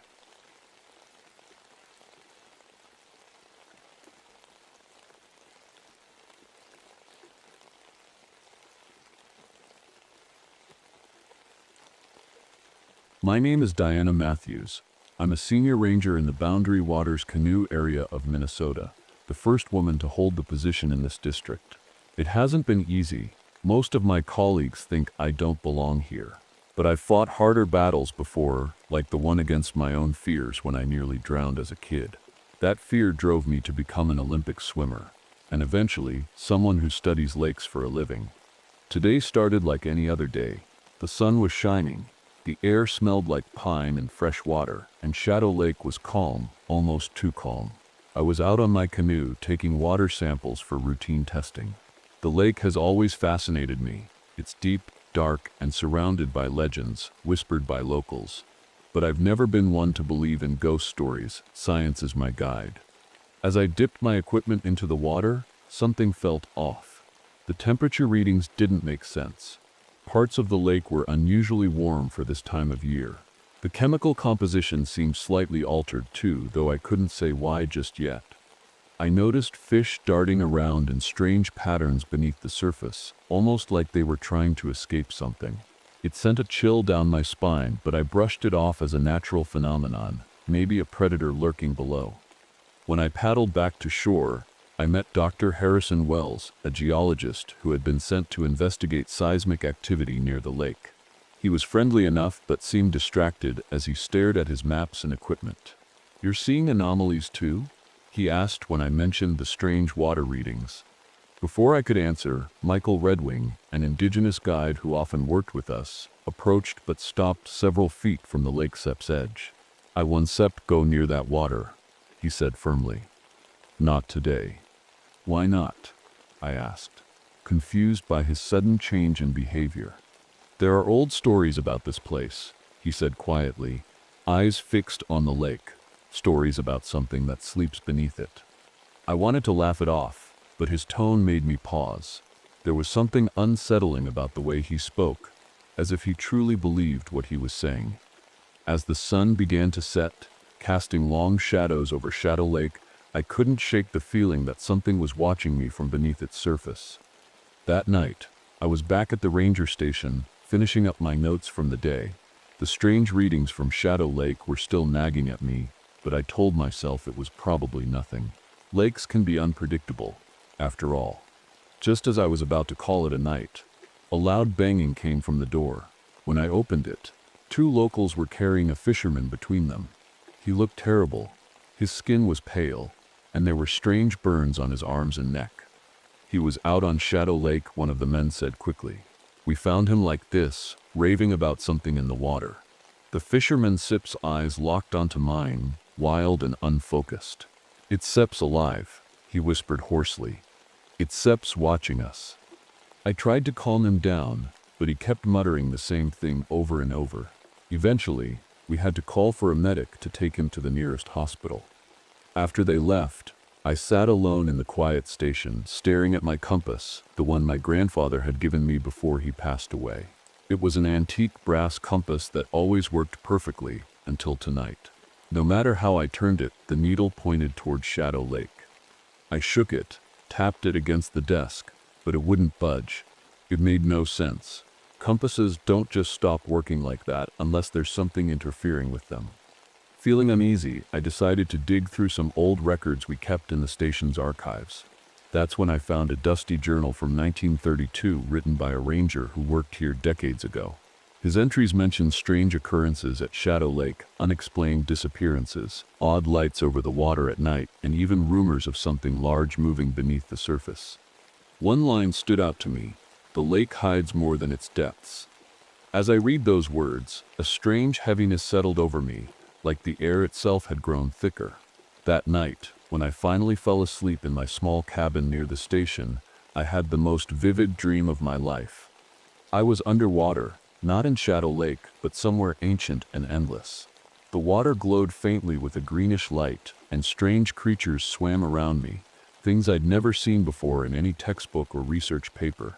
They looked like they belonged to another time, another world. When I woke up gasping for air, my heart pounding in my chest, I realized something else.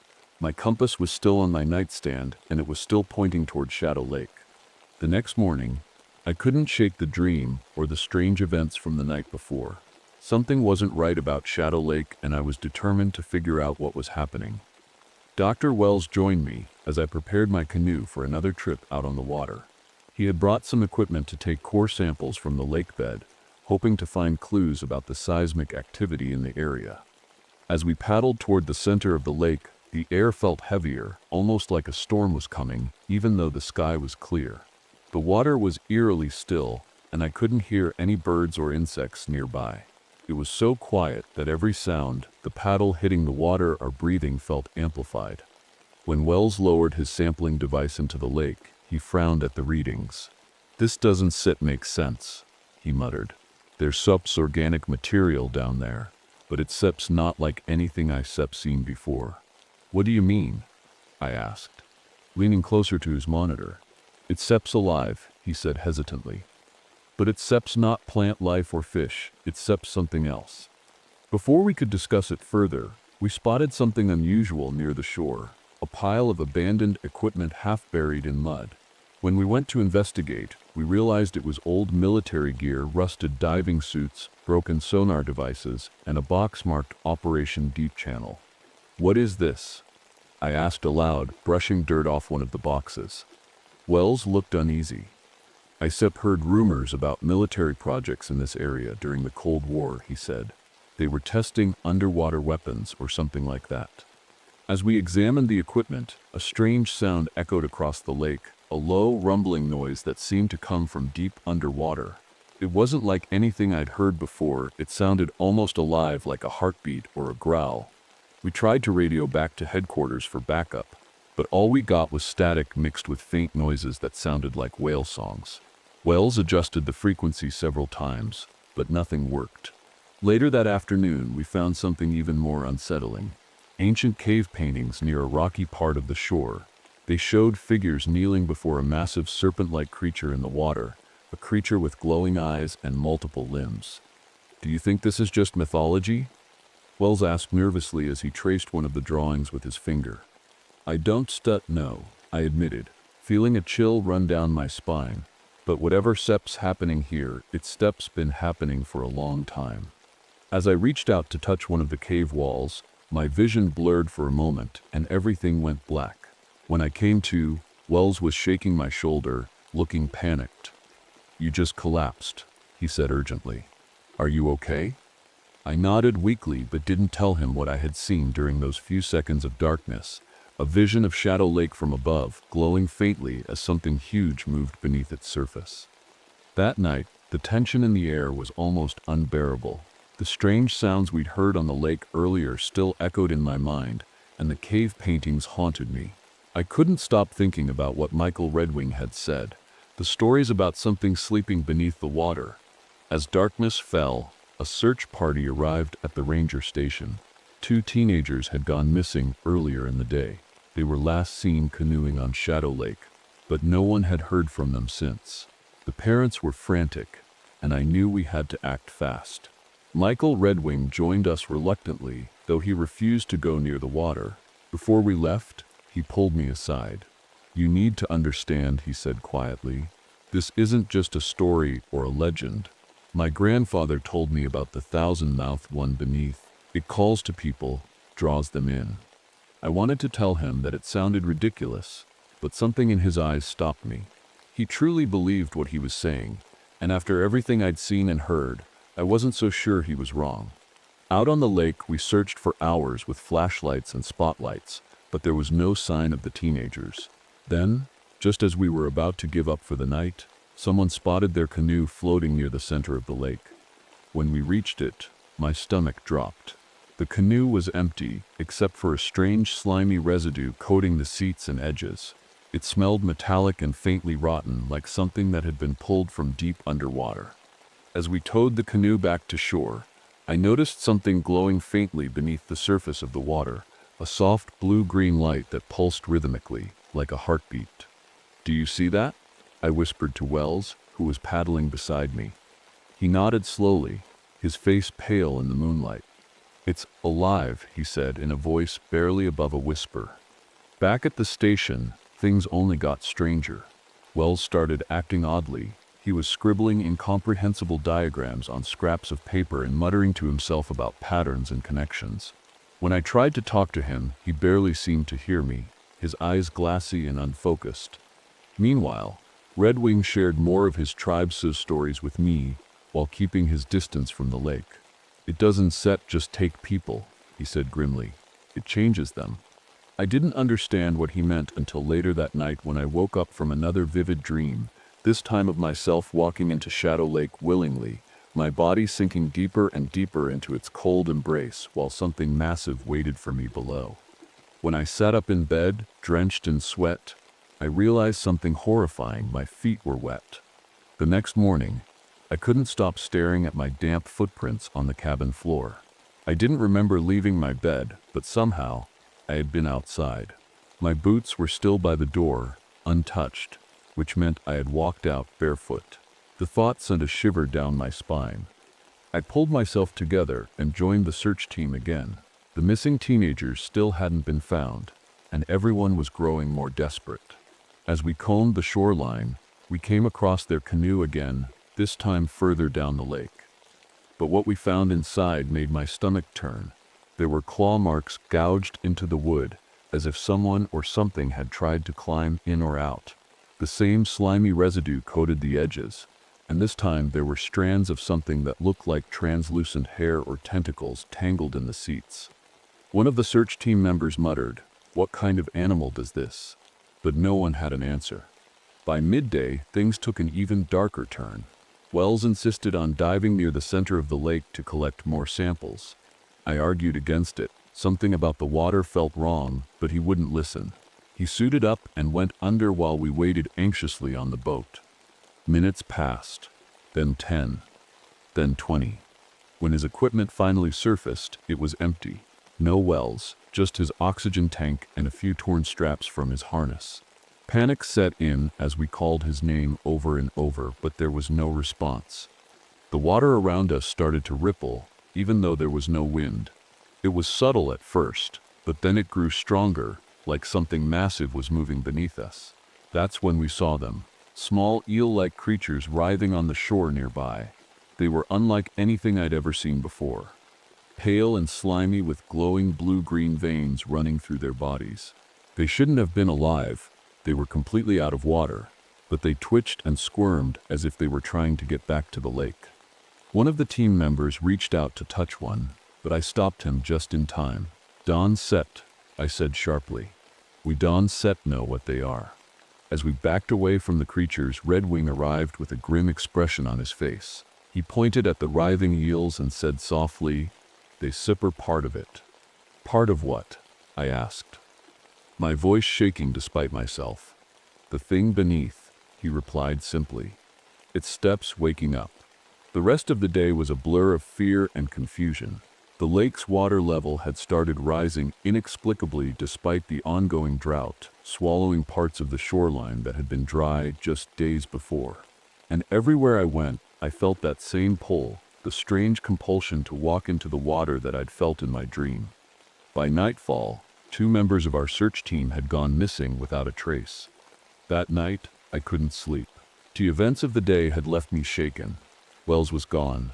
2 search team members had vanished, and the lake seemed to be swallowing everything around it. I sat at my desk in the ranger station, staring out the window at the dark water in the distance. I didn't want to admit it, but I could feel it. Something was pulling at me, not just physically, but mentally. It was like a voice whispering in the back of my mind, calling me closer to the lake. I tried to distract myself by going over the water samples we'd collected earlier. That's when I noticed something strange under the microscope. Tiny microorganisms swimming in the sample, glowing faintly with that same blue-green light I'd seen in the lake. They weren't like any algae or bacteria I'd studied before.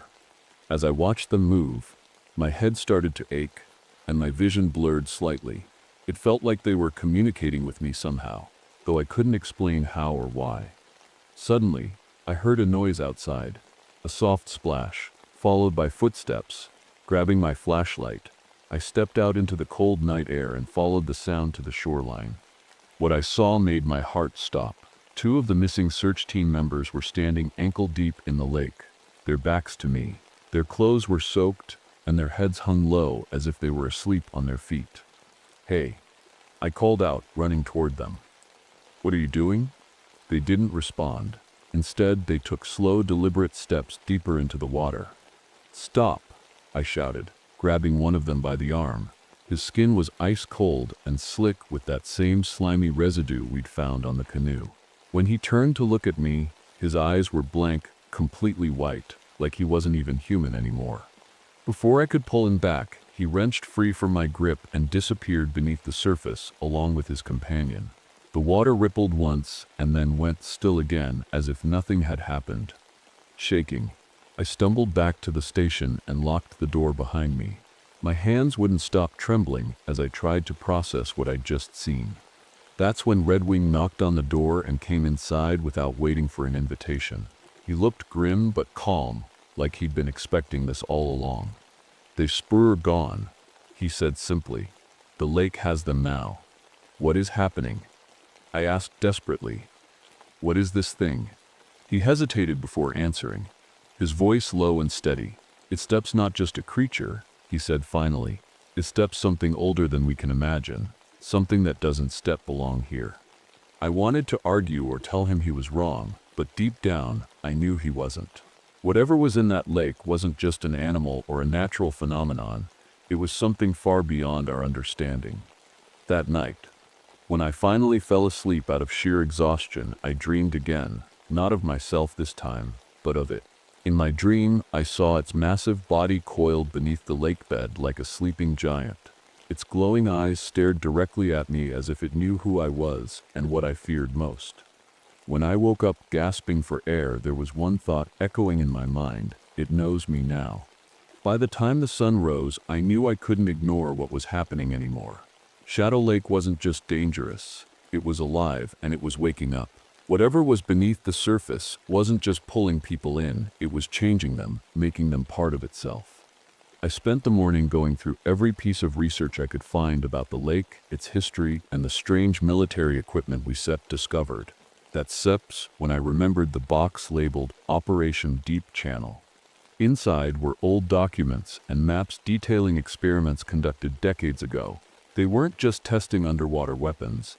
They were studying something they'd found deep in the lake bed. The files mentioned a biological anomaly that emitted electromagnetic pulses strong enough to disrupt radio signals and even human brain activity. One line stood out to me: subject exhibits vulnerability to copper-based compounds. It wasn't much, but it was something, a weakness. If this creature could be affected by copper, maybe there was a way to stop it before it took more lives. I reached out to an old contact, a retired military scientist named Dr. Alan Greaves, who had worked on similar projects years ago. When I described what was happening at Shadow Lake, he didn't sound surprised. "You're dealing with something that shouldn't exist," he said bluntly. "If it sets anything like what we studied back then, you need to act fast. Copper sulfate might work, but you still need a lot of it." I explained my plan to Redwing later that afternoon. He listened carefully but shook his head when I finished. "You don't understand," he said quietly. "This thing isn't just physical.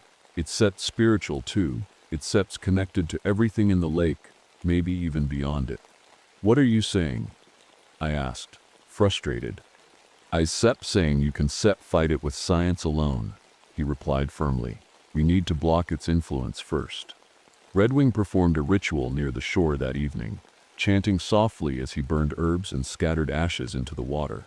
He didn't explain what he was doing, but as the smoke rose into the air, I felt a strange sense of clarity, like a fog had lifted from my mind. With his help, I began preparing copper sulfate to poison the lake. It felt wrong, like I was betraying everything I stood for as a scientist and protector of nature, but there was no other choice. If we didn't stop this thing now, more people would die, or worse. As I analyzed more water samples, I discovered something horrifying. Tiny parasitic microorganisms from the lake were already affecting human brain chemistry. They weren't just pulling people into the water, they were rewiring their minds, making them part of whatever lived beneath. The thought made my skin crawl, but it also strengthened my resolve. This wasn't just about saving lives. It was about stopping something that could spread far beyond Shadow Lake if we didn't act now. By nightfall, everything was ready for the final confrontation. That night, I knew there was no turning back. The copper sulfate was ready, but to use it effectively, I needed to get closer to the creature. Redwing had warned me that the lake's pull would grow stronger the deeper I went, but I couldn't let fear stop me. Wearing my diving gear, I joined the small team heading out onto Shadow Lake. The water was eerily calm, reflecting the moonlight like a mirror. As we paddled toward the center of the lake, I felt that familiar tug in my mind, a quiet voice urging me to let go, to sink into the depths. We reached the spot where Wells had disappeared, and I steeled myself as I prepared to dive. Redwing stayed behind on the boat, chanting softly under his breath. "Stay strong," he said, as I slipped into the cold water. The descent was slow and disorienting. My flashlight barely penetrated the darkness, and strange shapes seemed to move in the shadows around me. The water grew colder and heavier with each meter, pressing against me like an invisible force. Then I saw it, the entrance to an underwater cave system that stretched deep into the lake bed. The walls were covered in glowing blue-green veins, pulsing faintly like they were alive. As I swam through the narrow passage, I felt an overwhelming sense of dread, like I was trespassing somewhere I didn't belong. Inside the main cavern, I finally saw the creature. It was massive, its eel-like body coiled around itself in layers, its glowing organs casting eerie light across the chamber. Its limbs floated lazily in the water, each one tipped with sharp, claw-like appendages. And then there was Wells, or what was left of him. He stood near the creature's head, his eyes glowing faintly as he stared at me. His movements were slow and unnatural, like he wasn't fully human anymore. "You shouldn't be here," he said in a voice that sounded hollow and distant. "What happened to you?" I asked, my voice trembling despite myself. He didn't answer directly, but gestured toward the creature. "It's not what you think," he said cryptically. "It's not evil. It's just surviving." Before I could respond, a wave of images flooded my mind. Visions of primordial oceans teeming with life unlike anything on Earth. The creature wasn't from here. It had come from somewhere far beyond our understanding, trapped in this lake for millennia by forces we couldn't comprehend. The psychic assault left me gasping for air, but Wells stepped between me and the creature as if shielding it from harm. "You don't have to do this," he said softly, but I knew there was no other choice. As Wells moved closer to me, his body twitching unnaturally, I realized he wasn't going to let me leave alive. I threw the copper sulfate canisters toward the creature and turned to swim away as fast as I could. Behind me, Wells screamed, a sound that echoed through my mind more than my ears, and then everything went silent.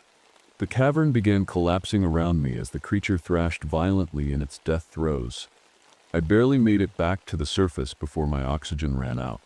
When I surfaced, gasping for air, the lake was no longer calm.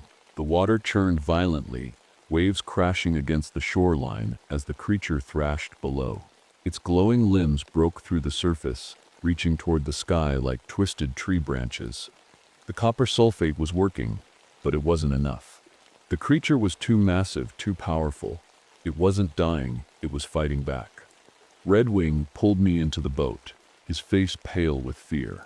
"It's angry," he said simply, his voice trembling. "You heard it, but it won't stop until it takes everything."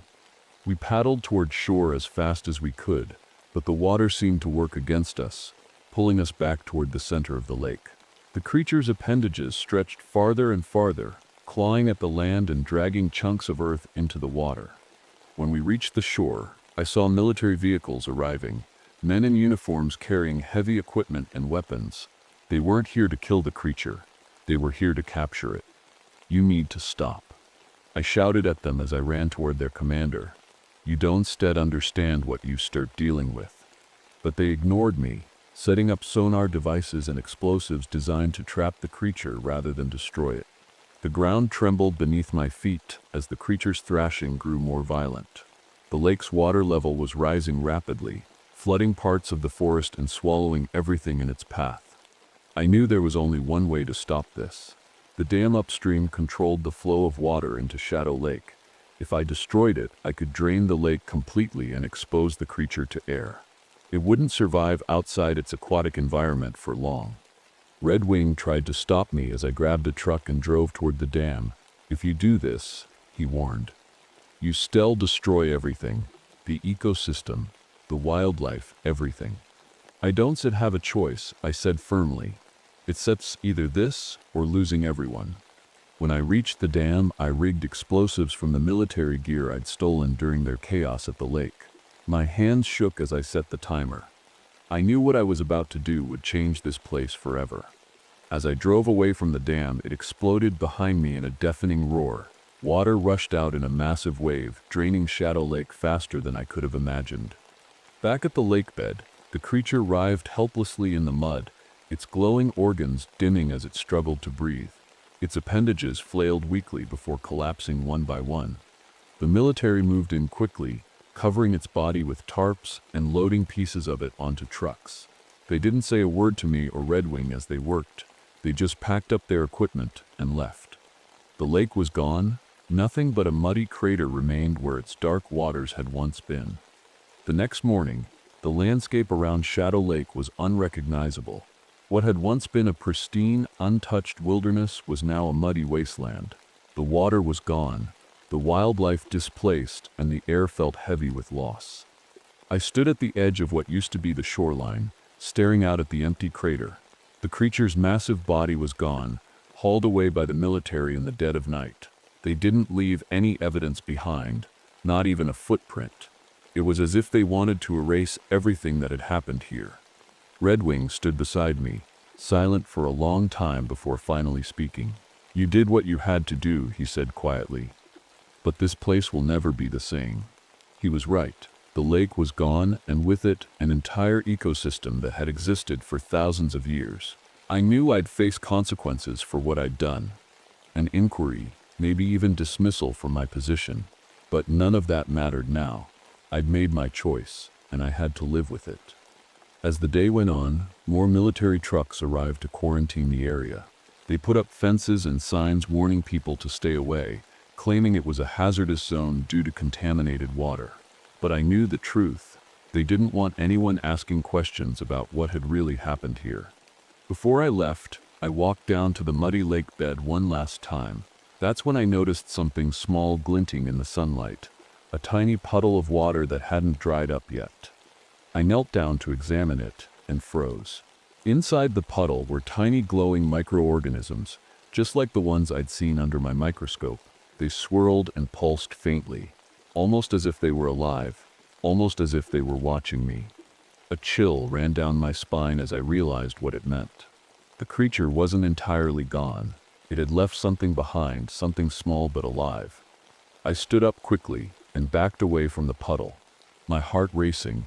As I turned to leave, I glanced toward the horizon and saw something that stopped me in my tracks. A new body of water forming miles away in a low-lying valley.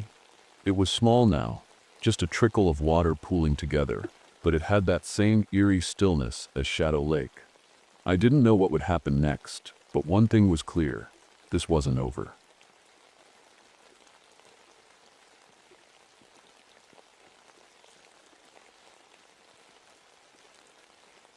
My name is Marcus Powell.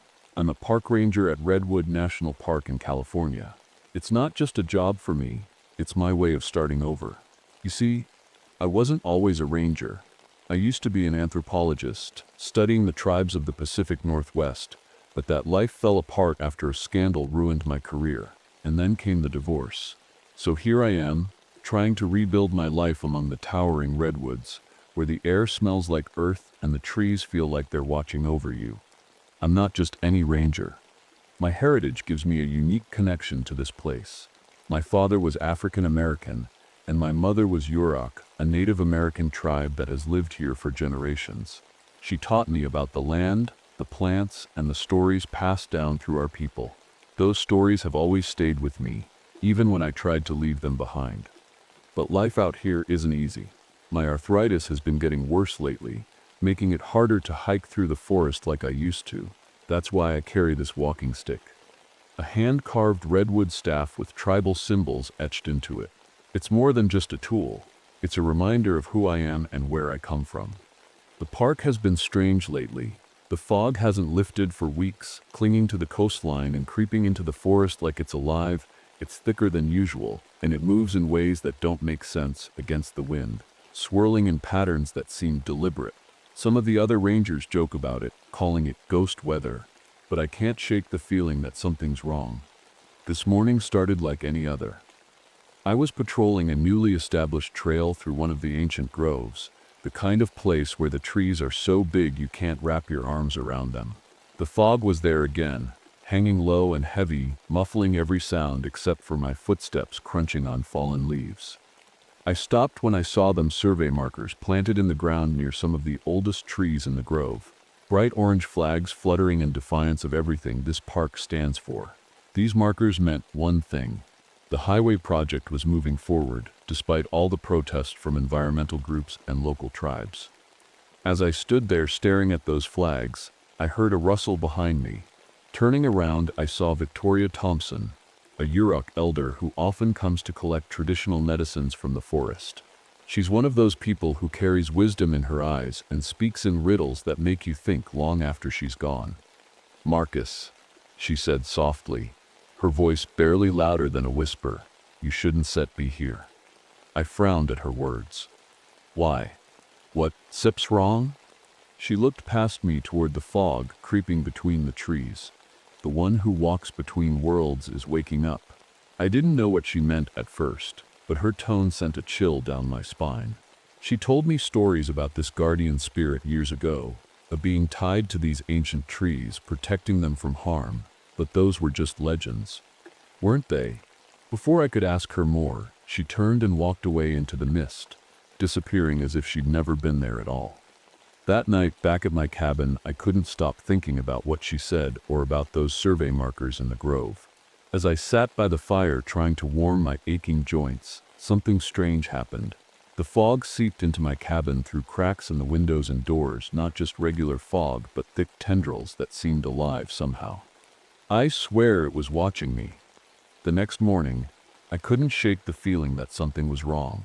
The fog hadn't left my cabin all night, and even now, as I stepped outside, it clung to the ground like a living thing. It wasn't normal, not here, not anywhere. I tried to convince myself it was just my imagination, but deep down, I knew better. I decided to report the survey markers to the park superintendent.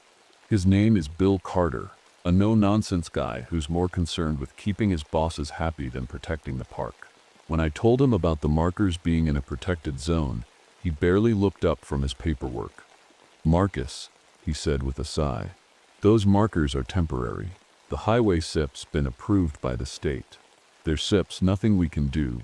I stared at him, trying to keep my frustration in check. "Bill, those trees are sacred to the Yurok people. They sit, you're some of the oldest in the park. We can sit, just let them bulldoze through." He waved me off like I was wasting his time. "Look, if USIP got a problem with it, take it up with the state. My hands are tied." I left his office feeling defeated, but as I walked back toward my truck, I saw Victoria Thompson standing near the edge of the parking lot. She was waiting for me. "They don't listen," she said quietly, as if she already knew what had happened. "No," I replied, shaking my head. "They don't set care." She stepped closer, her eyes serious and full of something I couldn't set quite place. Fear, sadness, maybe both. "Marcus," she said softly, "the one who walks between worlds doesn't set care about permits or approvals. If they disturb the grove, it will wake." Her words sent a shiver down my spine. "Victoria," I said carefully, "what are you talking about? What is this thing?" She didn't answer right away. Instead, she handed me a small leather-bound journal, old and worn, with pages yellowed by time. "This belonged to my grandfather," she explained. "He worked with a logging crew near here in 1919. Read it." I opened the journal and flipped through the pages. Most of it was ordinary notes about trees they'd cut and weather conditions. But then I found something strange. Entries about fog that wouldn't leave, and workers who went missing without a trace. One entry stood out. "The fog moves like it SIP's alive. We hear whispers at night, voices calling from deep in the woods. Something SIP's out there." I looked up at Victoria, my heart pounding in my chest. "You think this guardian spirit is real?" She nodded solemnly. "It sits as real as these trees." That night back at my cabin, I couldn't stop thinking about what I'd read or about Victoria's warning. As I sat by the fire trying to make sense of it all, the fog returned again, thicker than before. It pressed against the windows like it wanted to come inside. And then, it did. The fog didn't just creep into my cabin that night. It felt like it was alive. It swirled around the room, clinging to the walls and furniture, moving in ways fog shouldn't move. I sat frozen in my chair, gripping my walking stick so tightly my knuckles turned white. It wasn't just the fog itself that scared me. It was the feeling that I wasn't alone. And then, just as suddenly as it had arrived, it vanished. The air cleared, leaving behind an eerie silence. I didn't sleep much after that.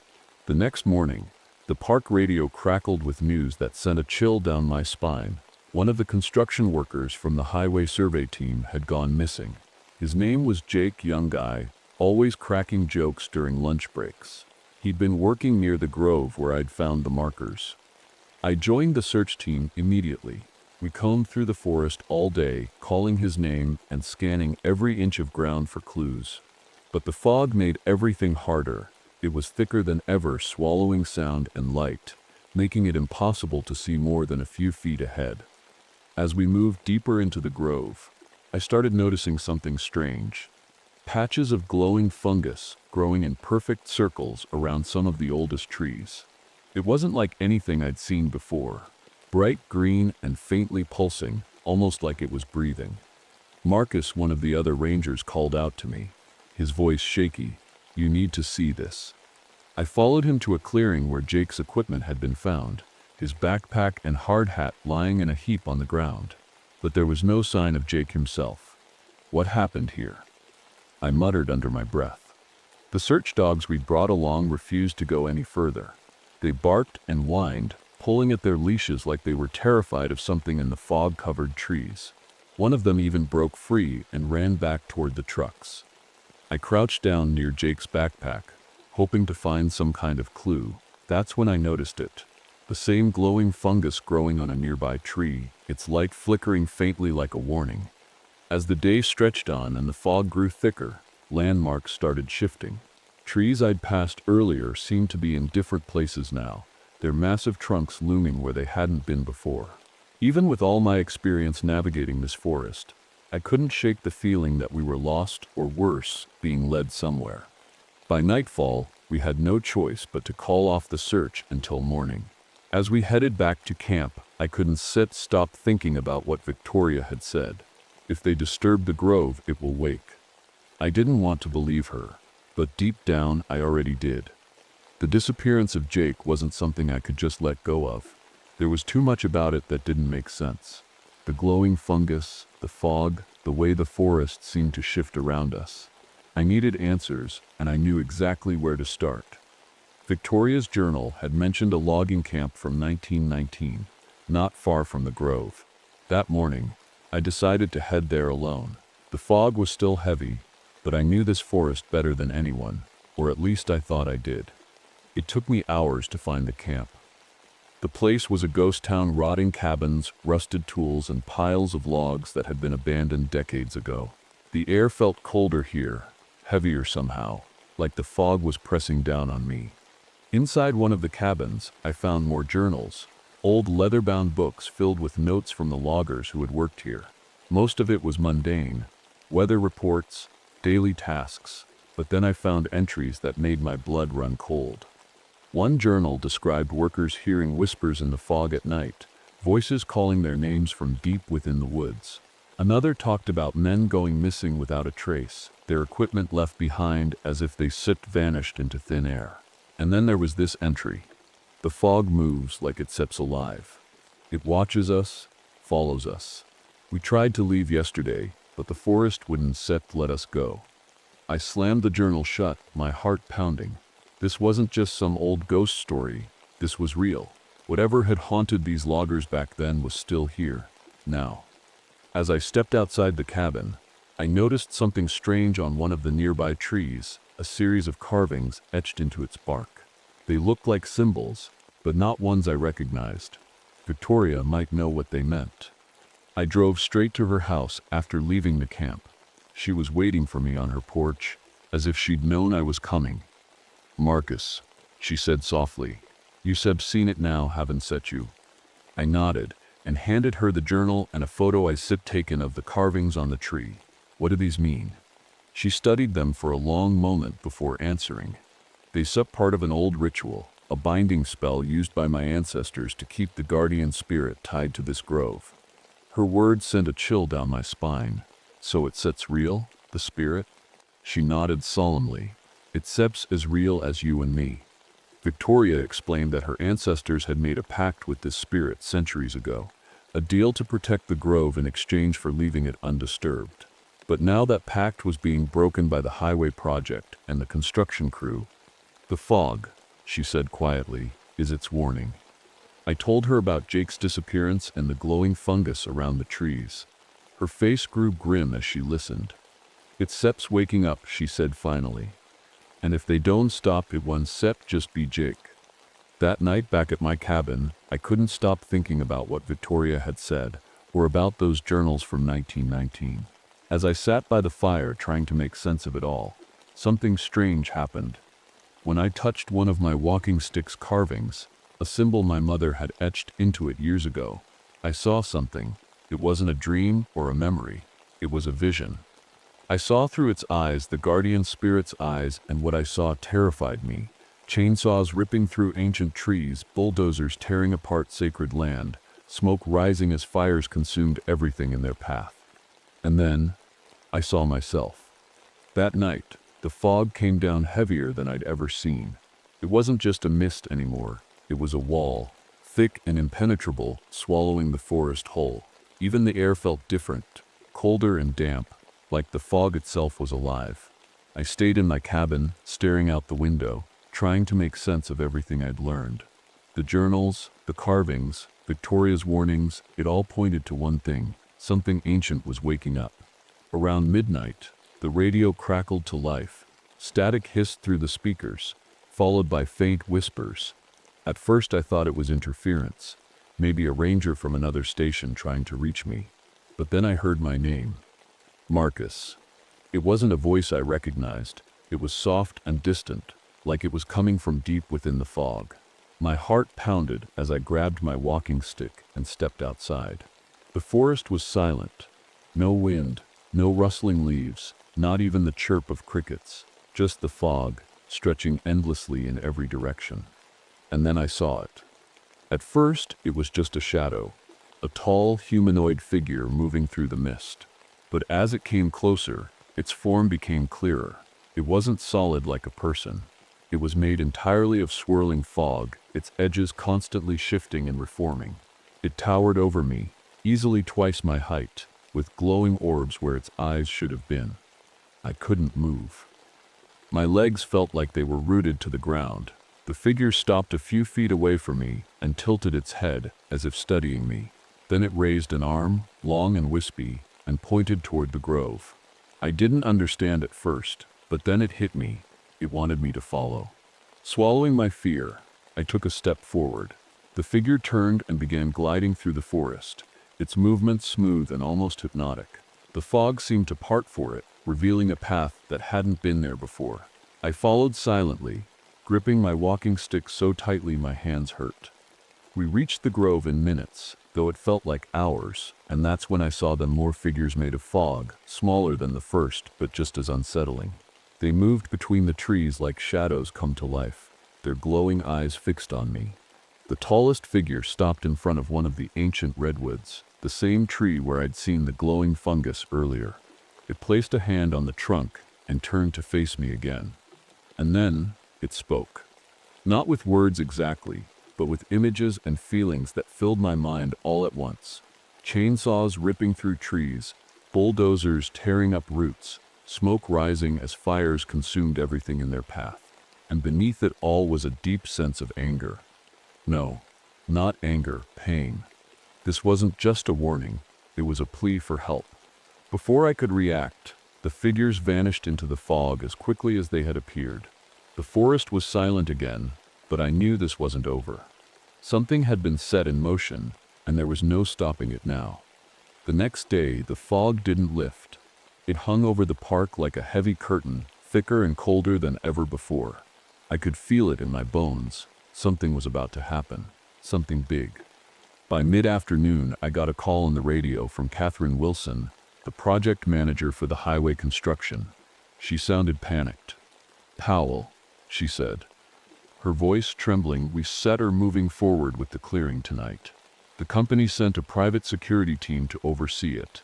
They said her bringing bulldozers into the grove." I froze. "Catherine, you can sit do this, you don't sit understand what you sit der dealing with."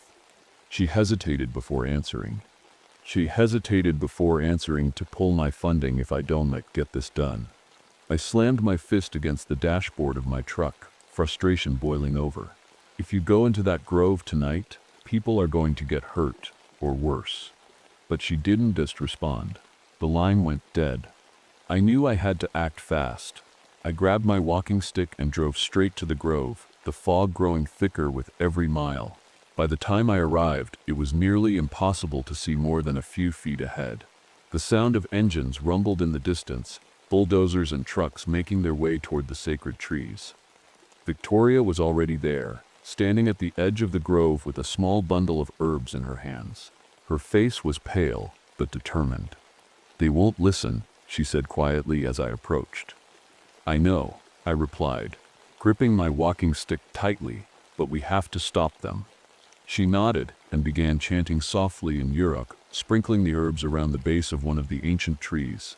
The air grew colder, and the fog seemed to thicken even more, swirling around us like it was alive. And then, it came. The fog strider emerged from the mist, its towering form more solid than before. Its glowing eyes burned brighter, and its movements were faster, more deliberate. Smaller figures followed behind it, the childlike mist scouts I'd seen earlier, spreading out through the grove like an army. The bulldozers roared into view, their headlights cutting through the fog. Private security guards armed with rifles stepped out of their trucks, shouting orders and waving flashlights around. "What the hell is this?" one of them yelled as he spotted the figures in the fog. Before anyone could react, the fog strider raised one massive arm and swept it toward them. The fog surged forward like a tidal wave, enveloping the guards and their machines. Their shouts turned to screams as they disappeared into the mist. I ran toward Catherine's truck, banging on her window until she rolled it down. "You have to stop this," I shouted over the chaos. Her face was pale with fear as she looked past me at the swirling fog and glowing eyes in the distance. What is that thing?" "It's trying to protect this place," I said urgently. "But if you keep pushing, it's going to destroy everything and everyone." She hesitated for a moment before nodding slowly. "I'd still call them off." But before she could grab her radio, one of the guards fired a shot into the fog. The sound echoed through the grove like a thunderclap, and everything changed. The fog strider let out a low, rumbling sound that vibrated through my chest like an earthquake. The smaller figures surged forward, their glowing eyes burning brighter as they surrounded the guards and their machines. Victoria stepped forward, clutching her side where she'd been hit by debris from one of the bulldozers earlier. Blood stained her shirt, but she didn't stop chanting. "Marcus," she said weakly, turning to me, "you have to finish this." "What do you mean?" I asked desperately. She handed me a small knife carved from bone and gestured toward my walking stick. "Your bloodline, your connection to this place, it's why you set her here." I didn't fully understand what she meant, but there was no time to question it. I knelt beside one of the glowing trees and pressed my hand against its bark. The visions came flooding back, chainsaws ripping through wood, fires consuming forests, but this time there was something else. Hope. Using the knife Victoria had given me, I made a small cut on my palm and let my blood drip onto one of the glowing fungal patches on the tree's bark. The light flared brighter for a moment before spreading outward through the grove like veins of fire. The fog strider paused its attack and turned toward me, its glowing eyes locked onto mine as if waiting for something. "I stepped here," I said quietly, my voice shaking but steady. "I protect this place." The spirit seemed to understand. Slowly, it lowered its massive arms and began to dissolve back into the mist along with its scouts. As silence fell over the grove once more, Catherine climbed out of her truck and stared at me in disbelief. What just happened?" she asked softly. "The forest made its choice," I replied simply. Victoria collapsed beside me with a faint smile on her lips. Her final words were barely more than a whisper. "You were always meant for this." The grove was quiet now. The fog had started to lift, revealing the ancient trees standing tall and untouched. The bulldozers were still there, but the guards and their trucks were gone, vanished into the mist as if they'd never been there at all. Catherine stood beside me, her face pale and her hands trembling. "What happened to them?" she asked, her voice barely above a whisper. I didn't have an answer. All I knew was that the forest had taken them just like it had taken Jake. Whether they were alive or not, I couldn't say. Victoria's body lay beside one of the glowing trees, her face peaceful despite everything that had happened. I knelt beside her, tears stinging my eyes as I placed my hand over hers. She'd given everything to protect this grove, to protect the pact her ancestors had made so long ago. "You didn't deserve this," I whispered. The fungal glow on the trees began to fade, and with it came a strange warmth in my chest.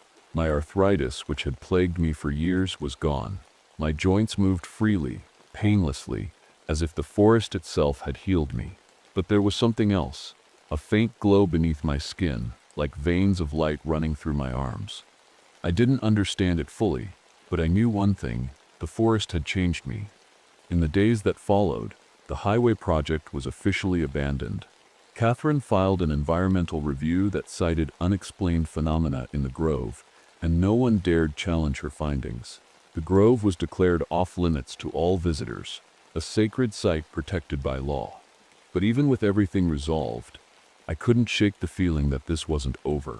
The forest had chosen me for a reason, and I knew it would call on me again someday. One evening, as I walked through the grove alone, I felt a presence behind me. Turning around, I saw them. The mist figures. They stood silently among the trees, their glowing eyes watching me but not threatening. It was as if they were waiting for something. I raised my walking stick in acknowledgement and continued on my way. A few weeks later, my son came to visit me for the first time since the divorce. He was hesitant at first. Our relationship had been strained for years, but something about being here seemed to calm him. I took him into the grove and showed him the ancient trees, telling him stories about our ancestors and their connection to this land. As we walked together through the forest, he asked me about the glowing veins in my arms. I told him it was a gift from the grove, a reminder of what we're meant to protect. "Do you think they'll ever come back?" he asked quietly. I looked toward the mist figures in the distance and smiled faintly. They never really left.